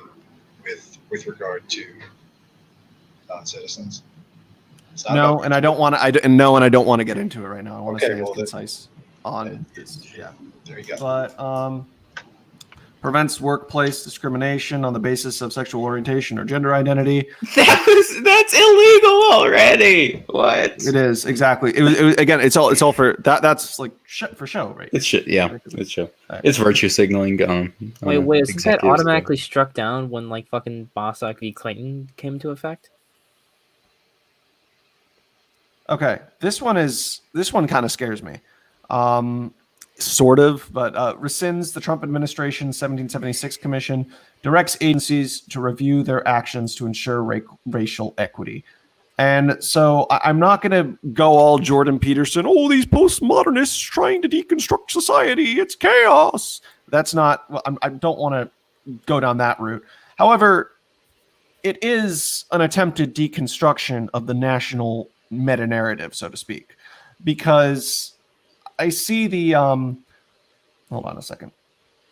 I see more or less, regardless of anything, because a lot of like these things like the 1619 Project and even a lot of lawmakers are literally trying to debase the founding fathers and calling them like evil slave owners, when at the time, like a lot of them were on the fence because of slavery. But this was before the Industrial Revolution, when the triumphant march of industrial capitalism more or less deemed slavery unnecessary as a means of sort of being the backbone of like civilization's energy, so to speak, because the main purpose behind slavery was initially as a source for energy, and it was like that for thousands of years. But either way, so there was that transitionary period, and that transitionary period from sort of that mercantilist, agrarian, slavery economy to an industrial capitalist economy. By that point, slavery was a net drain on the imperial economies throughout the West. Slavery was abolished. And then the fact that it was no longer, and when I say necessary, I don't mean slavery is morally reprehensible, but when I say necessary, I mean as an energy source. Because when that ended up sort of being unnecessary as a source for energy with the coming of industry, and I don't mean to sound Whiggish here. I know this sounds like a very Whig theory of history thing to say, but there is truth to it. A lot of people who were previously on the fence and saw slavery as a necessary evil before that became very anti-slavery, because the only thing that was sort of keeping them on the fence, even though they knew it was morally reprehensible, was the fact that they felt like the economy would be unable to be sustained without it. But either way, so that's, yeah. But so I know I just went on a tangent there, but I would say to try to debase the founding fathers, no matter whether or not they were slave owners, not only takes it out of historical context, but it is also dangerous for national unity and cohesion, because it's trying to deconstruct that meta-narrative. And I would say that is the prime metaphysical reason as to why our unity as a nation is eroding, vilifying our past and the people who built it. Again, you're taking this thing on surface value. When they say unity, what they actually mean is submit. Oh yeah, no, I know that. No. I'm talking about actual unity though. They don't want that. Yes, we're talking to the wind here. Do you not think that they want a new meta narrative? I mean, no meta narrative is a meta narrative in and of itself, but that's pretty meta. Do you not think that they want to replace the guiding structure? No. But the thing is, you can't really build a successful civilization on top of an inherently negative meta narrative. I agree, but you also have to destroy the previous before you can build the new. Yeah, and you can't even do it artificially. Like, these things form naturally over hundreds of years. But either way, they don't think that way. Yeah, moving on to the next one. Keystone Pipeline. Okay. I mean, I was kind of surprised at that, because I thought Biden I thought Biden and Obama were in favor of the Keystone Pipeline. Well, Obama was no, not at all. I thought Obama was first, but like a report from the EPA said it would be bad for the environment, so he canceled it. Yeah, they were working on construction. He did reverse, but later in the term, it was absolutely, he was very opposed to it. Yeah. Okay, so to be expected, rejoins the Paris Climate Accord. Based. Extends the existing pause on student loan payment. Okay. We're just gonna skip the Paris Climate Accord, really? I mean, that's That's a big thing, man. But the thing is, there didn't they? anything really to say though about that? Do We not expected think that we we're knew gonna that do was this? going to happen anyway.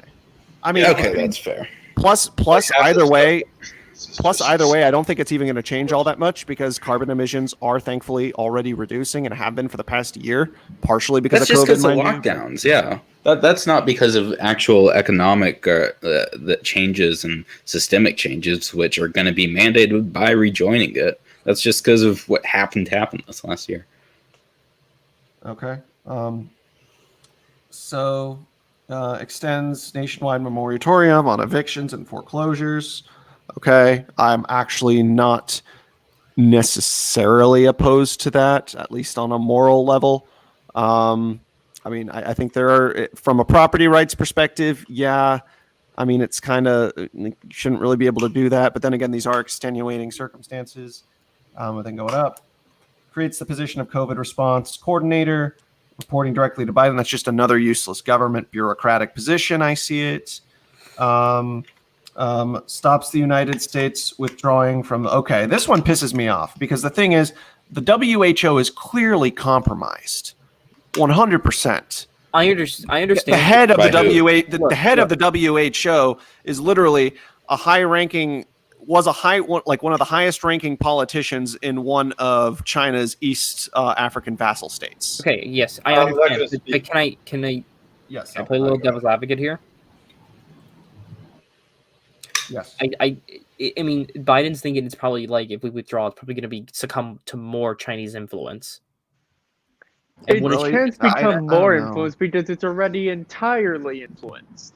Do you know what he should have done? If anything, create a NATO alternative. If Alcazar is going to A NATO alternative? If Alcazar is going to play devil's advocate, can I just play the cynic? Yeah, go ahead. Who is Joe John Biden's Galt. son? Who is Joe Biden's son? And who is he taking? What? There's your answer right there. He asked who's Joe Biden's son and something else. Who was he taking money from? There's your answer. I Right thought it was the Ukrainians. At least that's what the news. That's yeah, what everyone it was, talked about. It was Ukraine, yeah. I don't think he had anything to do. I don't think this had anything to do with China. That's why I don't think Biden is going to sell us out to China like a lot of people on the right. Even like I never got that narrative. even big- Literally, have you seen his Tony? Yeah, even basic bitch libertarians like Sticks Hexenhammer think that, like, call him Beijing Biden, which is cringe. And I'd say Biden's probably going to be. cringe. Have you seen Tony It's- Blinken? I No. wish he was that smart.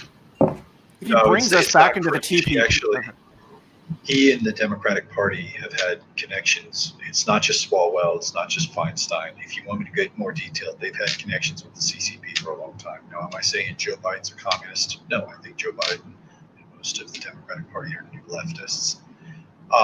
As far as his connection to China, the way in which Chinese money launderers bribe politicians in open society countries is they launder it through multiple countries and then back through black accounts.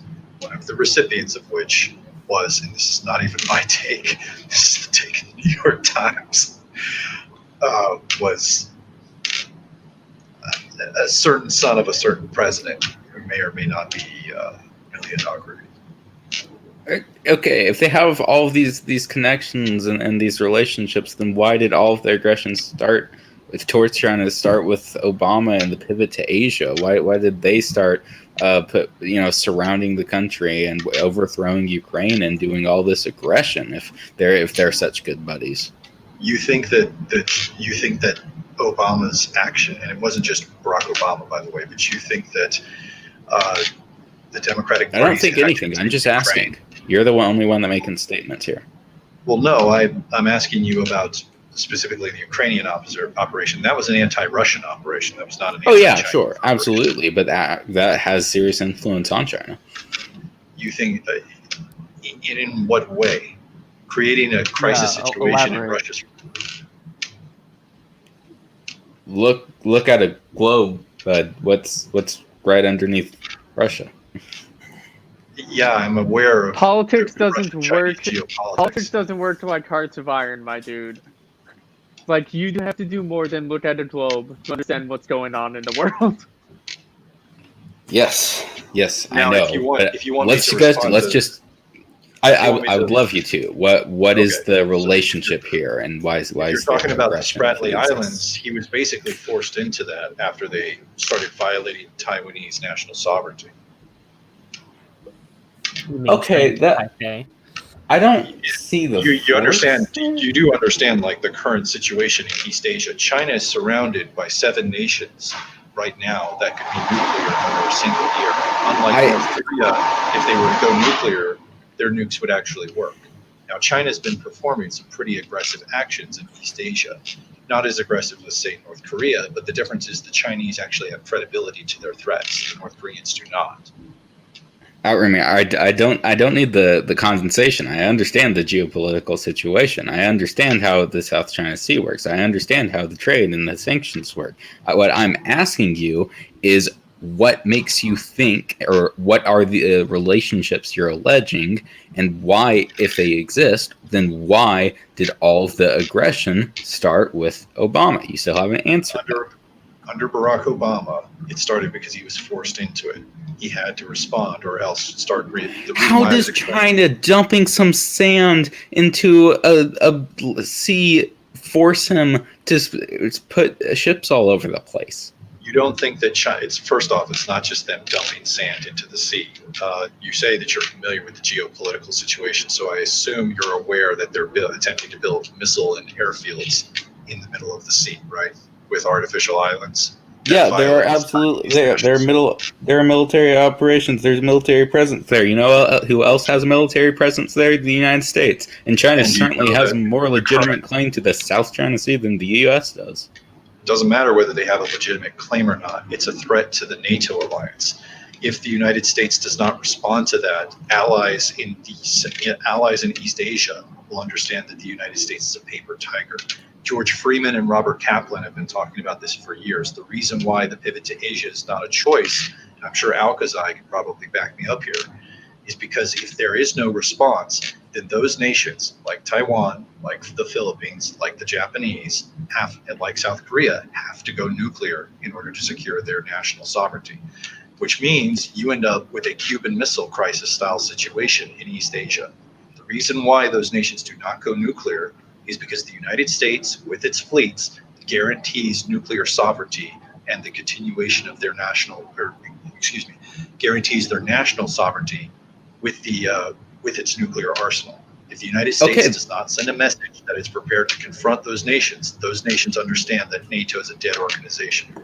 That's absolutely ridiculous. There's 3 reasons why. 1, NATO is a dead organization, or at least it should be. The Soviet Union is gone. It has no mandate. It just exists to kill farmers in Afghanistan and intimidate China. 2, the U.S. president doesn't stop nuclear armament because it doesn't. And China keeps making nukes, and we know that because it's a document. How is that obviously a response to? How is that a response to my point? The first point that you made is subjective. No, NATO is not a dead organization. It's the primary organization around which the American empire it's not dead. operates. I said it should be dead. Well, then a should be is not a statement of political reality. I think you just misspoke. I never claimed it was any sort of objective statement. That is absolutely my opinion, is that it should be. Okay. Well, Opinions don't matter in politics. If opinions don't matter, why are we doing this stream? Why are we on the Political Pigpen? Let's go home with opinions don't matter. Well, you asked me originally why did this begin under Barack Obama? I'm explaining to you why it began under Barack Obama. He basically did not have a choice. Okay, so this is the other part of the question. Let's say you're right about that. I don't think you are. They don't have a choice, and they have to counter them. If they have to counter them, and if that's their only choice, where are these relationships coming from? Where they're being all friendly that you're talking about? If they're having to be enemies, what's the relationship? Come through back channels. The relationships come from global elites and capital and global techno capital working closely alongside each other. That's Give not me names. controversial. Are you Give me asking names. Are you asking specifically Well, okay, Hunter Biden. Are you asking specifically with the gentleman with whom he was working with within the Chinese government? Yes, I don't know any of these relationships. Who are the funds coming from and going to? All right, give me 1 second. Let me actually pull up the name so I make sure that I get it correct. It's one of the Sure, former sure. Take your time. CCP foreign ministers. Anyway, in the meantime, we can, I guess, move on to the next one because we kind of went off top. I don't know. Well, we can get back to this in a little bit, and I'll give you guys like each another minute to do that. But okay, so January 20th also launches 100 days masking. That sounds like an internet thing, like an internet viral thing. A 100 days masking challenge. Hey guys, Joe here. I'm here to tell you about the 100 Days Mask Challenge. Can you beat my record? Don't worry, only 100 days to flatten the curb. It's like, no, it requires masks, physical distancing, federal buildings, federal lands, government contractors, or just states and local governments to do the same. Okay. I will say, in his favor, I can appreciate that. Yeah. I can't appreciate that this is like just an executive thing. Like people have to do it, and you can ask everyday citizens. I appreciate that he's not making like an actual, essentially writing law here. Which I wouldn't. Maybe be surprised if he had. Did you still want those names? I can wrap up that point real quick, and we can jump. Yeah, on go to for the it. next topic. All right. So the names. Feel free to put any sources in the chat. All right. Yeah, private chat though. Just reminding you. All right. Okay. Do you want me to just drop them into the private chat then? Yeah, just do that. Yeah, go for it. All right. Fair enough.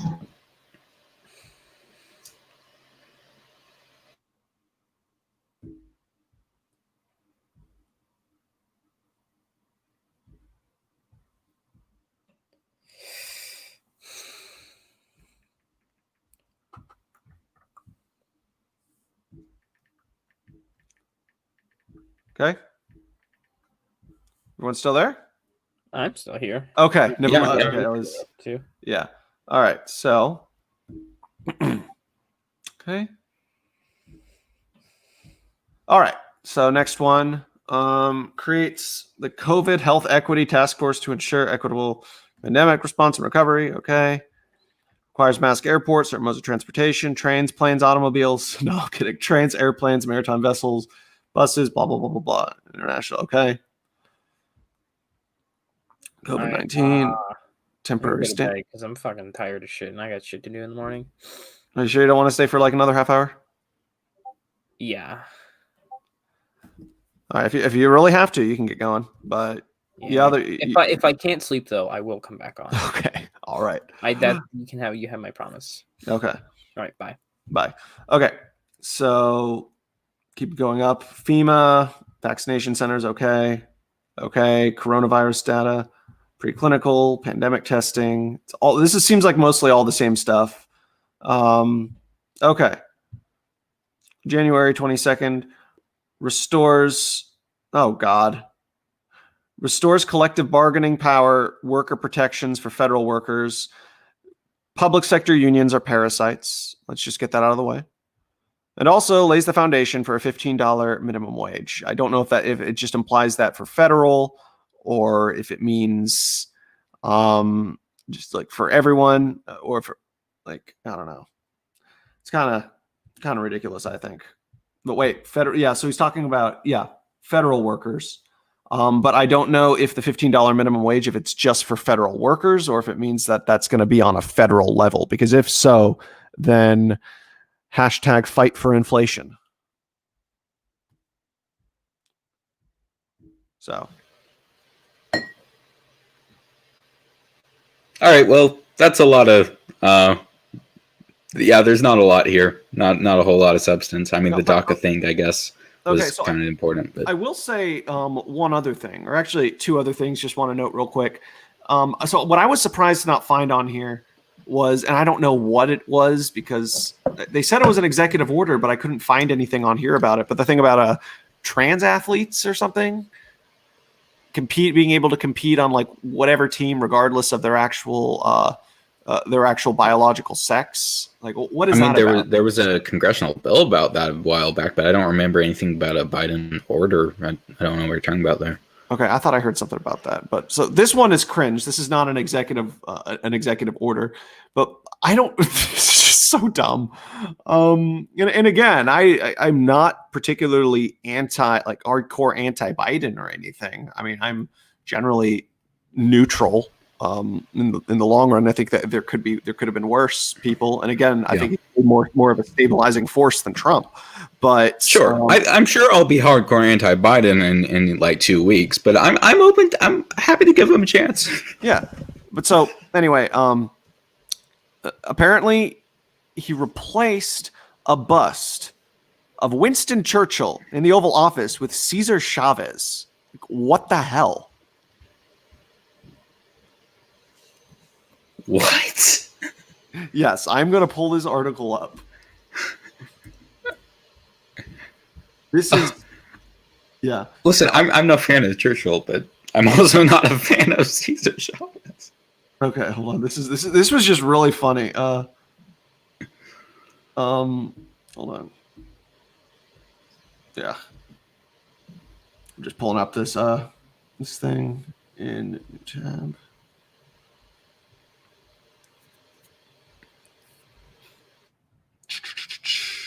British tabloids. I'm sorry. Hold on. All right. So this is just more of this is the first one I could find. But hold on. Let me. Okay. Had this This is kind of like a last minute thing. I wish I had this graphic up, but. So White House, Churchill bust, the history behind. Blah, blah, blah, blah. So it'll probably just show like. Oh God, I don't want to save 40% by buying your publication. God damn it. Okay. So as Joe Biden took up residence in his newly decorated Oval Office, observers were quick to point out that the new administration had once again removed a bust of Winston Churchill, reinstated by Donald Trump. Again, they're just trying to reverse things that Trump is doing. It's like, just because the orange man is bad does not mean that everything that the orange man does is bad. But any rational person should be able to notice that. But so former President Obama, first president to remove the bust after his inauguration, prompted comments from then Mayor Boris Johnson in 2016. Mr. Johnson was also spearheading the Brexit campaign. Some said that it was a symbol of the part Kenyan British president's ancestral dislike of the British Empire. Of course, Churchill had been such a fervent defender, he wrote. That's my best Boris. But so Mr. Obama responded to the comments saying he had to move the head and head shoulders, replace it with Martin Luther King. Okay, I can understand that. Martin Luther King is American, and he was a very influential American.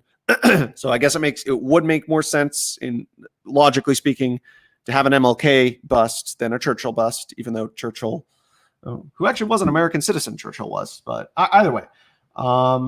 I can understand why that would be deemed appropriate, but Mr. Obama said it was appropriate. The first African-American president would have a bust of MLK in his office in response to the dig from Mr. Johnson. So, yeah, that makes sense too. But the controversy 2017 took the White House, reinstated the bust. On Wednesday, Mr. Biden once again removed the bust from the office in line with his Democratic predecessor's choice to do so. The Oval Office under Mr. Biden now contains statues of civil rights heroes King, Robert Kennedy, Rosa Parks, and Cesar Chavez, as well as Eleanor Roosevelt.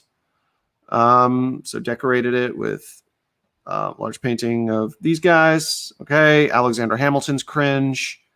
I'm sure Chicago, you still here? Chicago. Apparently not, but if you want someone to attack Hamilton, I'll be happy to. Bash Hamilton for a second. I need to find out where Chicago went.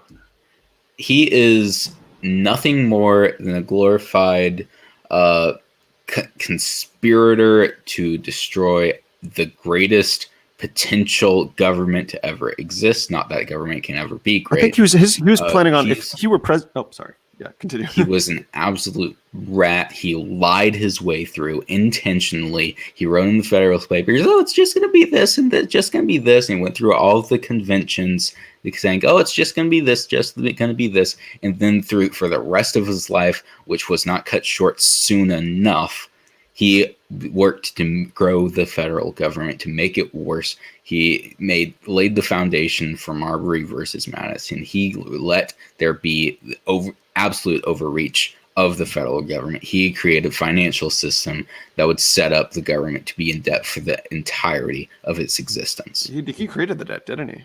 Like, yeah, he created the debt. He yeah. made it. Okay, so. And that's what's going to kill us. Yeah. Good man, poorly misunderstood.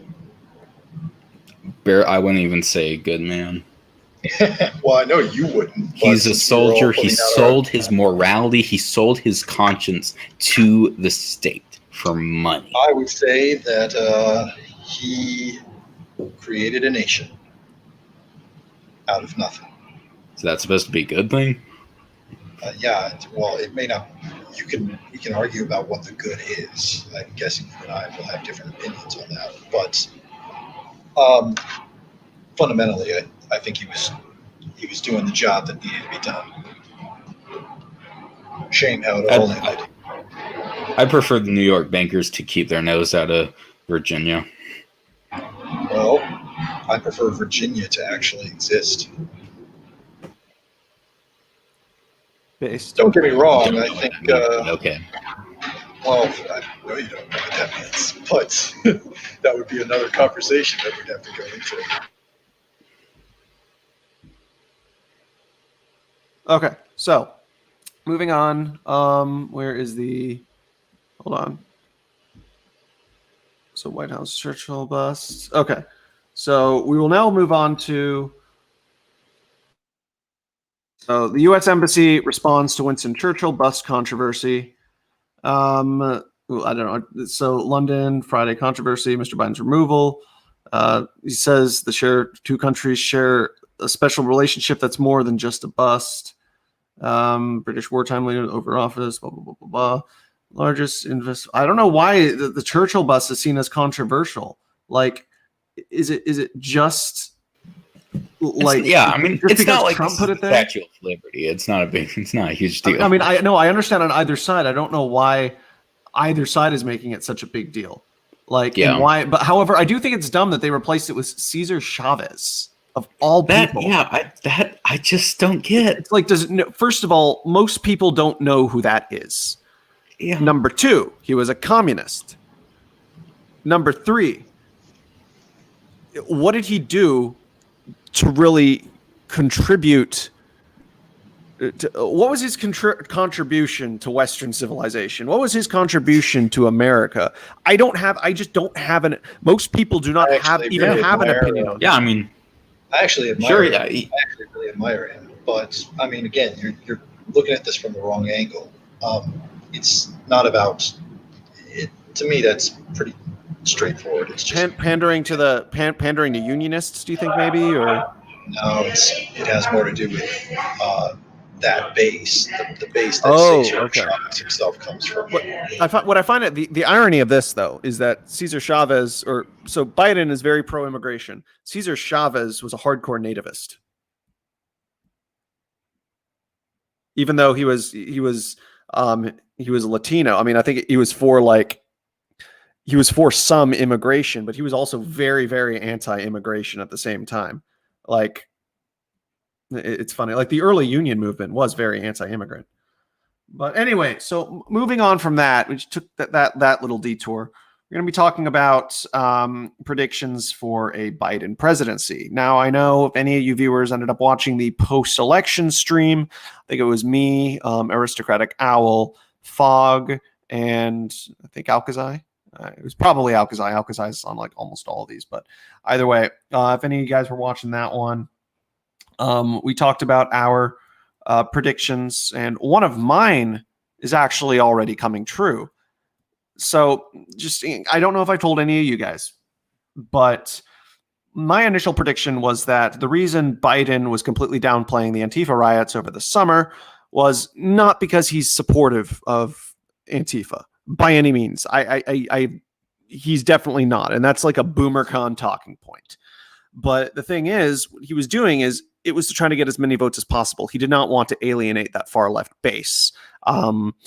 So my prediction was that as soon as he becomes president, he's going to start cracking down on the Antifa riots in much the same way, perhaps even more severely than Donald Trump.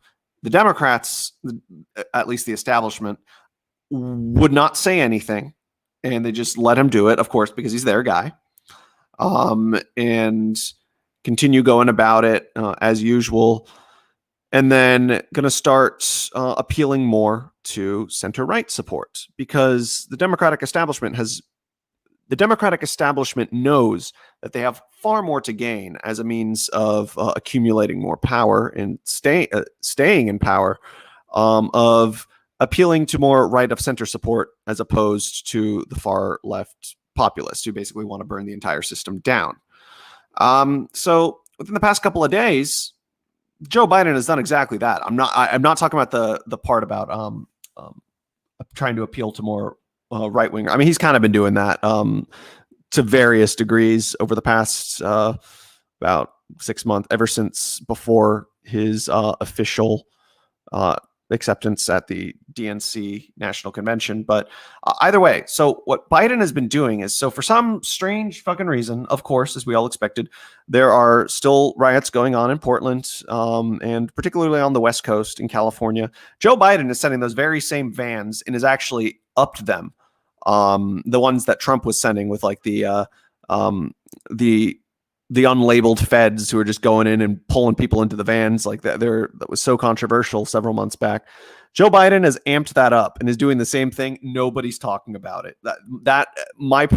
I knew that was going to happen, and I think it is absolutely hilarious. Like something told me Biden was the law and order president, or he was the law and order candidate. There was nothing particularly law and order about Donald Trump other than the fact that he like poop tweeted it like every 20 minutes.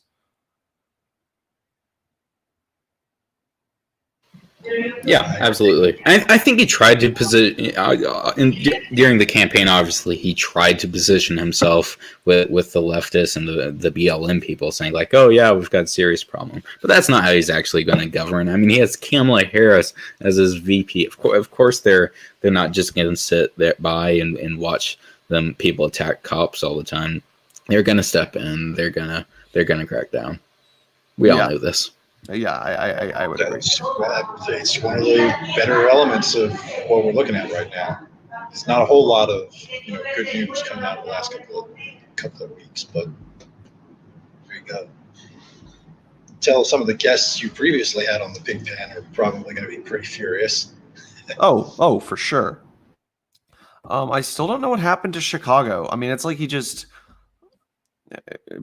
I wonder if he just disappeared to go take a shit or something and didn't think we noticed that he's gone. But anyway. Yeah. Well, I mean, I've done that 12 times during the stream, so I mean, I believe he's that. just not as talented. Yeah. Can't fly under the radar.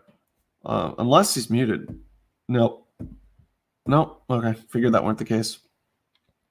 Either way though. So predictions for the Biden presidency.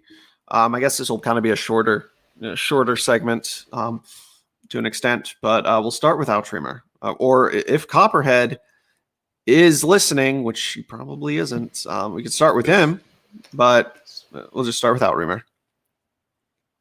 I want to go over my sort of predictions in the larger segments tomorrow. Okay. Do you want to do at least an abbreviated version? More autocratic version of neoliberalism. Autocratic neoliberalism. Okay. I can accept that. Menger. All right. I think just kind of broadly and domestically, I think you got most of that. So I'm just going to talk about what I know, what my expertise is in, which is foreign policy. So let's get into that.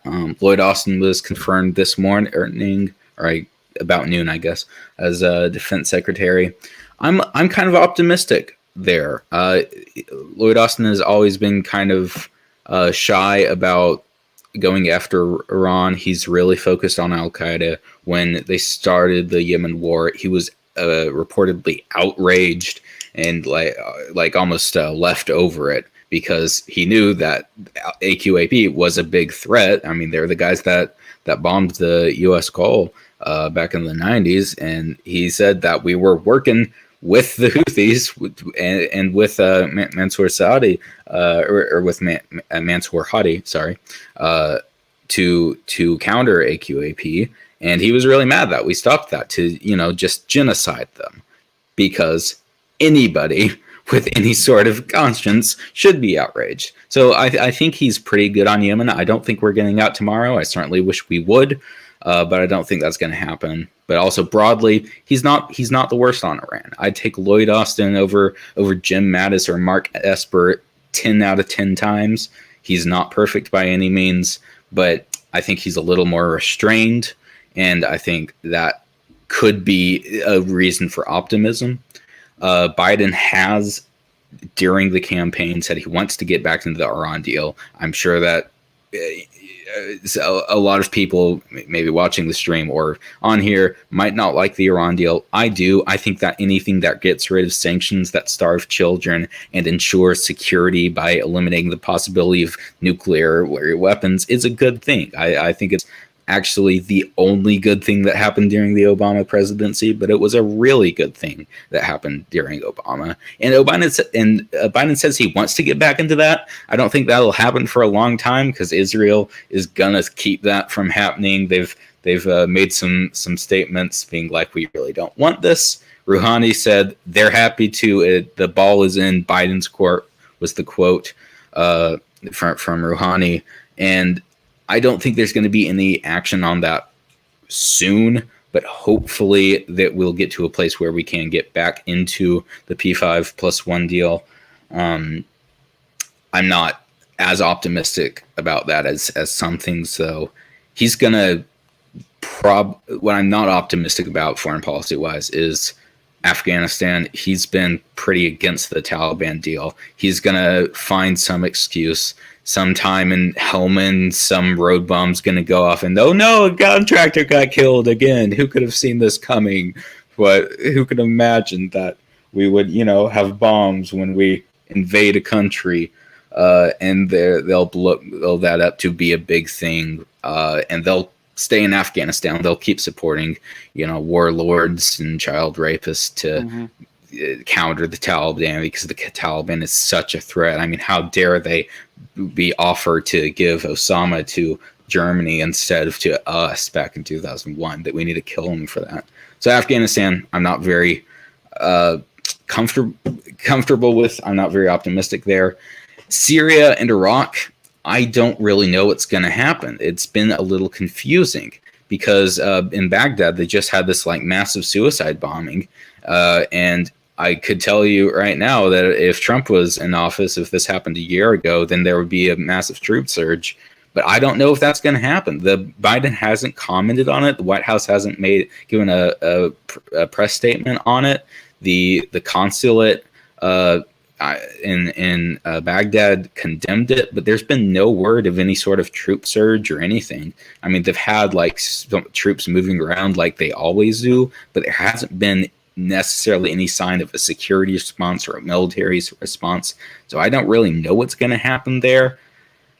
I am worried. Biden was one of the people that was saying Assad gassed his own people, so I don't think it's necessarily likely we'll get all of the way out of Syria, even though we're a lot of the way out of Syria, because Biden doesn't want Assad in charge, even though ISIS is totally defeated in Syria. So Syria and Iraq, I don't really know. But overall, I'd take 4 years of unknown over 4 more years of Trump in foreign policy wise. That's about all I've got to say. I'm slightly optimistic, but I'm definitely cautious. Outtrimmer or Copperhead, if you are actually here. I think he thought that we just wouldn't notice, and he just disappeared. Yeah. Outtrimmer. Outreamer? Wow, Outreamer's gone too. It's just you and me, buddy. Oh, I guess it is. But yeah, no, I'd say I'm also cautiously optimistic as well. I think Biden definitely going to be better from the perspective of stability. Donald Trump, first of all, regardless of what people think of his policies or even him as a quote unquote leader, regardless, he brought the worst out in everybody. He brought the worst out in the right, who became total like Trump tards, as I would say, who worship him basically, and then there became like different cult tiers. Like there was like the inner cult, the outer cult, just the cult of Trump basically, and a large faction of the Republican Party has basically become that. And I don't see it really, with an exception of maybe like the Fox News apparatus. I don't see it like the Fox News Heritage Foundation apparatus. I don't see a lot of, especially the working class base, moving away from that, and lower middle class too, because there were a surprising amount of people at the storming of the Capitol who were actually middle class, but that's besides the point. But so Trump also, of course, we know, brought out the worst in the left, which of course they call that the Trump derangement syndrome. There's really no need to explain what that is in the least. We all but so that he was just very toxic for our culture again, and that's an objective fact, regardless of whether or not you're a fan of his presidency. And if you're one of those people who just voted him to trigger the libs or whatever, then you're part of the problem. I'm not. It wasn't either of you. I know. I'm just saying in general, like anybody who voted for him just to piss off the other side, they are definitely also part of the problem, and I'm going to be the first one to say that. Now, Biden, I understand there are a lot of people who do not like Joe Biden. Most people, I mean, even Joe Biden, like the people who like Joe Biden do not like him in the same way. The people who like Trump. For most people who voted for Biden, it was like, oh, okay, I'll settle for Joe Biden, which is fine. It's been like that for many presidents throughout history. A lot of the people, I think the reason Biden won is because a lot of the people who voted for him weren't necessarily voting for him, but were just voting against Donald Trump. And that's why I think he won the popular vote. But so Biden, however, like I said, I don't think anybody was particularly hyper enthusiastic about him specifically, but he doesn't bring out the worst, even in the people who dislike him. He does not bring out the worst in people the same way that Donald Trump did. I mean, there might be a small majority of the population who'll be on the right, who'll be triggered by any Democrat who ends up becoming president. No, even if it were Joe Manchin, I'm sure there are Republicans who would screech about Joe Manchin being a socialist, even if he ended up becoming president. But that's besides the point. Either way, I think Biden is going to be a very stabilizing force in comparison to Trump. Now, that will definitely mean that the establishment will end up getting their old policies back, and there's not really going to be anybody to challenge what they have to say. There's going to be a general consensus among the Praetorians, as I call them, or as some NRX people would call the cathedral, or as people like libertarians or people. So libertarians, conspiracy theories, and people on the far left would call the quote unquote deep state. But either way, I think they have control of the foreign policy. They have control of policy in general now. But either way, the flip side, it's going to be less chaotic. Yeah, I certainly agree with you there. It's going to be a lot calmer. I don't have I don't necessarily condemn or mind a breakdown in discourse. I think it's useful to my ultimate goal, which is a peaceful national divorce. I'm sure plenty of people don't share that, but seeing people get angry, I don't really mind. I don't like loss of life. So when I agree with what you said, your predictions. it's concerning to me that, all of the news is going to be about, oh, look at Kamala's shoes, she's so brave, instead of actually condemning anything. Obviously, the corporate press wasn't very good during the Trump presidency. There was plenty they could attack him for, but no, they were just like, oh no, he's evil and mean and rude about some stuff, instead of he's genociding people. That's just something you could throw out there. Drone strikes. Drone strikes increased under Donald Trump. Oh yeah, not immeasurably. You can't measure it, but a whole lot. It's really a disaster. And it's frustrating to me that critique, even if it's not good, is going to go away. I'd rather have some people hate the government than just kind of passively sit there and not care, regardless of whether that hate is placed well. Okay, so Outdreamer, would you like to have some words on your predictions for a Biden presidency? No final words.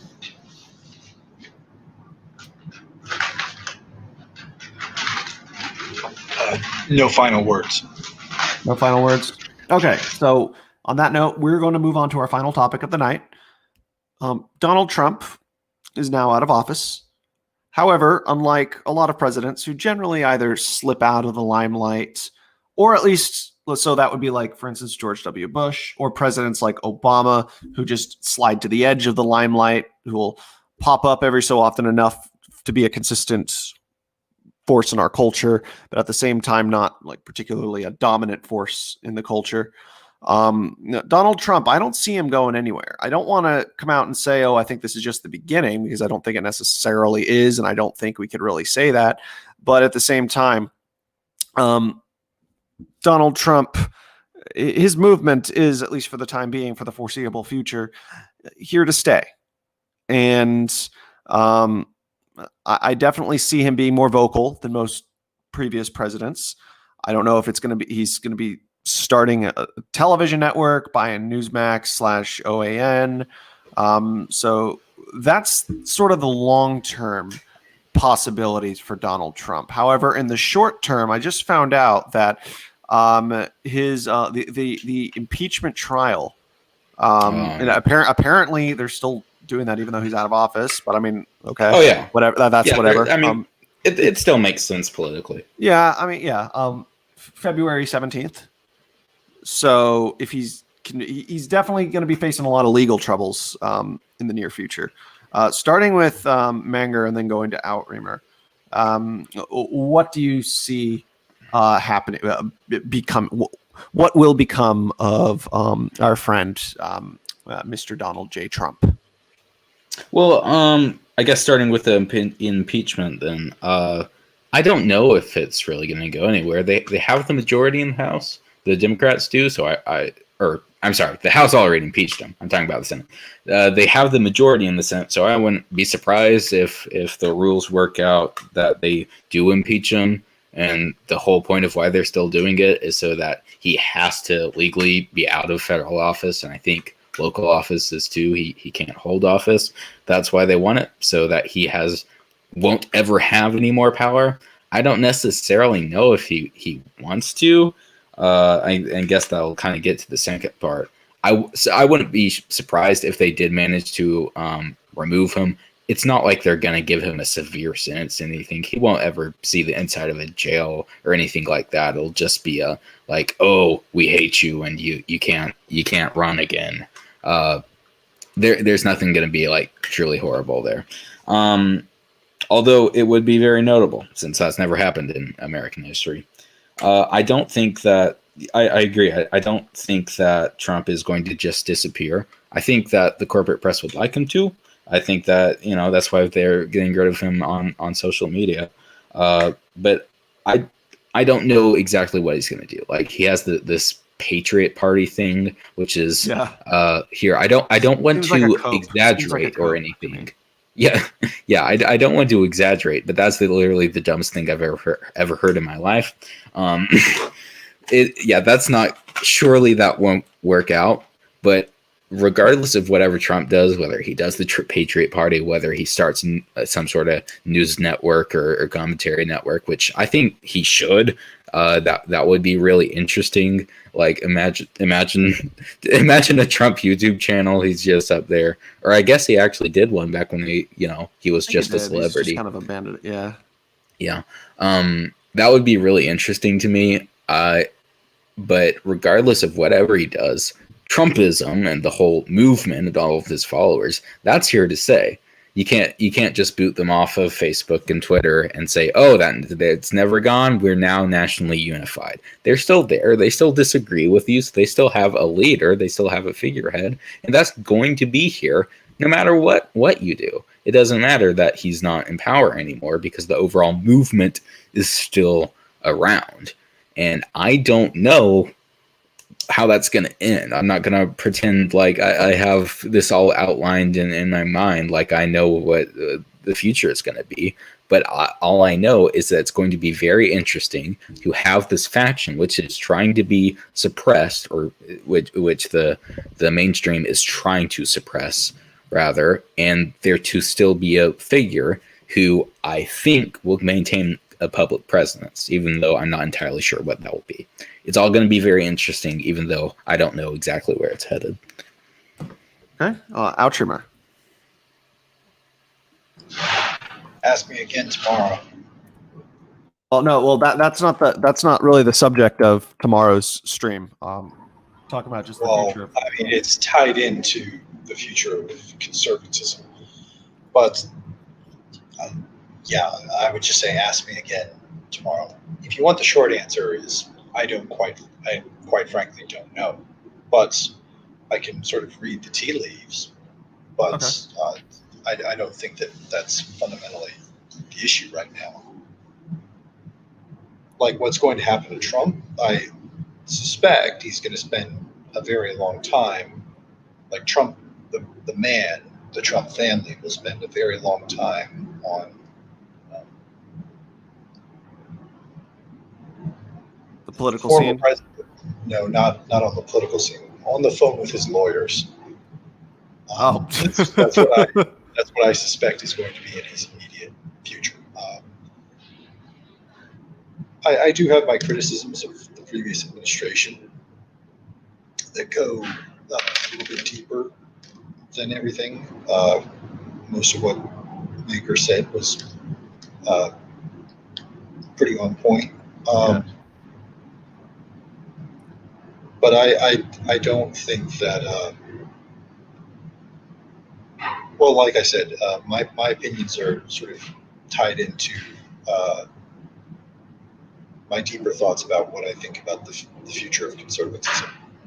Okay, So I guess it would be easier to sort of lay them out in the context of a different conversation. So I guess that's a kind of a good prologue to lead on to tomorrow's episode. And yes, we're having a back-to-back political pigpen. Well, of course, not on the same night, but instead of we're doing one tomorrow night as well, a much larger one than this, much more organized. This one, again, was a smaller one, shorter one. Tomorrow's going to be a bit longer, quite a bit longer probably.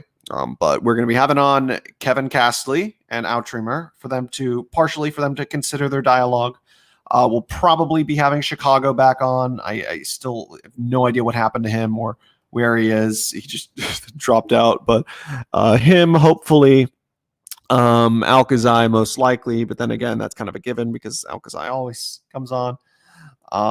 But yeah, and so the topic of tomorrow night's stream, very similar to, it was the second stream I did, and then we did a part 2, I think 3 streams after this. This was like late summer, early autumn, talking about defining liberalism, the meaning of liberalism. So we're going to be doing the same thing tomorrow, but with conservatism. And again, we'll be having Kevin Castley back on. We'll be having Outrimer on, hopefully Chicago, and probably one other person, maybe 2. Haven't figured that out yet. I still need to reach out to a couple more just to find the most appropriate panel for this. But yeah, either way, I think that's a good lead into tomorrow. But Joe Biden is president, everybody. Whether you love it, love him, hate him, indifferent on him. That doesn't matter. He's our president. So I will give you guys just the next couple of minutes to give final thoughts. Start with Houtroomer. Just final thoughts on the whole, whether the Biden presidency, inauguration, the future, not necessarily predictions or anything, but just final thoughts in general to close out the stream. No real final thoughts. I'll save most of what I've got for, like I said, I'm saving most of what I've got for the dialogue tomorrow. Okay. Mr. Menger, final thoughts. Sure. I don't really have anything profound. We're very early. We don't really know everything that's going to happen, but I want to maintain a sense of optimism while keeping a sense of reality with me. I think it's important to recognize, we're probably going to be in a pretty decent situation. Recognize what you have, appreciate what you have, live a good life, regardless of what's going on in Washington. What I'm telling you to do, very, very essentially, take the grill pill, regardless of whatever Biden's doing, and with pipelines and. Here I was. I respected you. I was like, this guy's got his head in the right place, and then he was just like, take the grill pill, and I'm just like, oh. I feel the same way about you, bud. You don't even know what pills I'm on. Fentanyl. No, I'm kidding. Oh, man. All right. But either way, okay. Both you guys. I know there was a little tension back there for a bit, but it's all good. Well, at least it's all good. We're all friends here. So. Yeah, exactly. Yeah. It wasn't Antifa cleric. Houtroomer, remember? Drinks all around. Drinks all around. No, so it wasn't. Yeah. Either way, thank you everybody for tuning in. Be sure to tune in tomorrow for the episode on conservatism. If you are listening to this after, if you're not listening to this live and you're listening to the pre-recording, it should be the next thing that's posted, or at least the next stream that's posted. I might have something posted before then, like just an actual video. But either way, again, thank you for tuning in, listening in. We're going to have an interesting 4 years ahead of us. Probably not as interesting as the previous 4 years, but interesting nonetheless. So everybody, you have a great night. This is America. That's the way it is, to quote Walter Cronkite or whatever. But yeah, thank you for coming to the Pigpen, and have a great evening.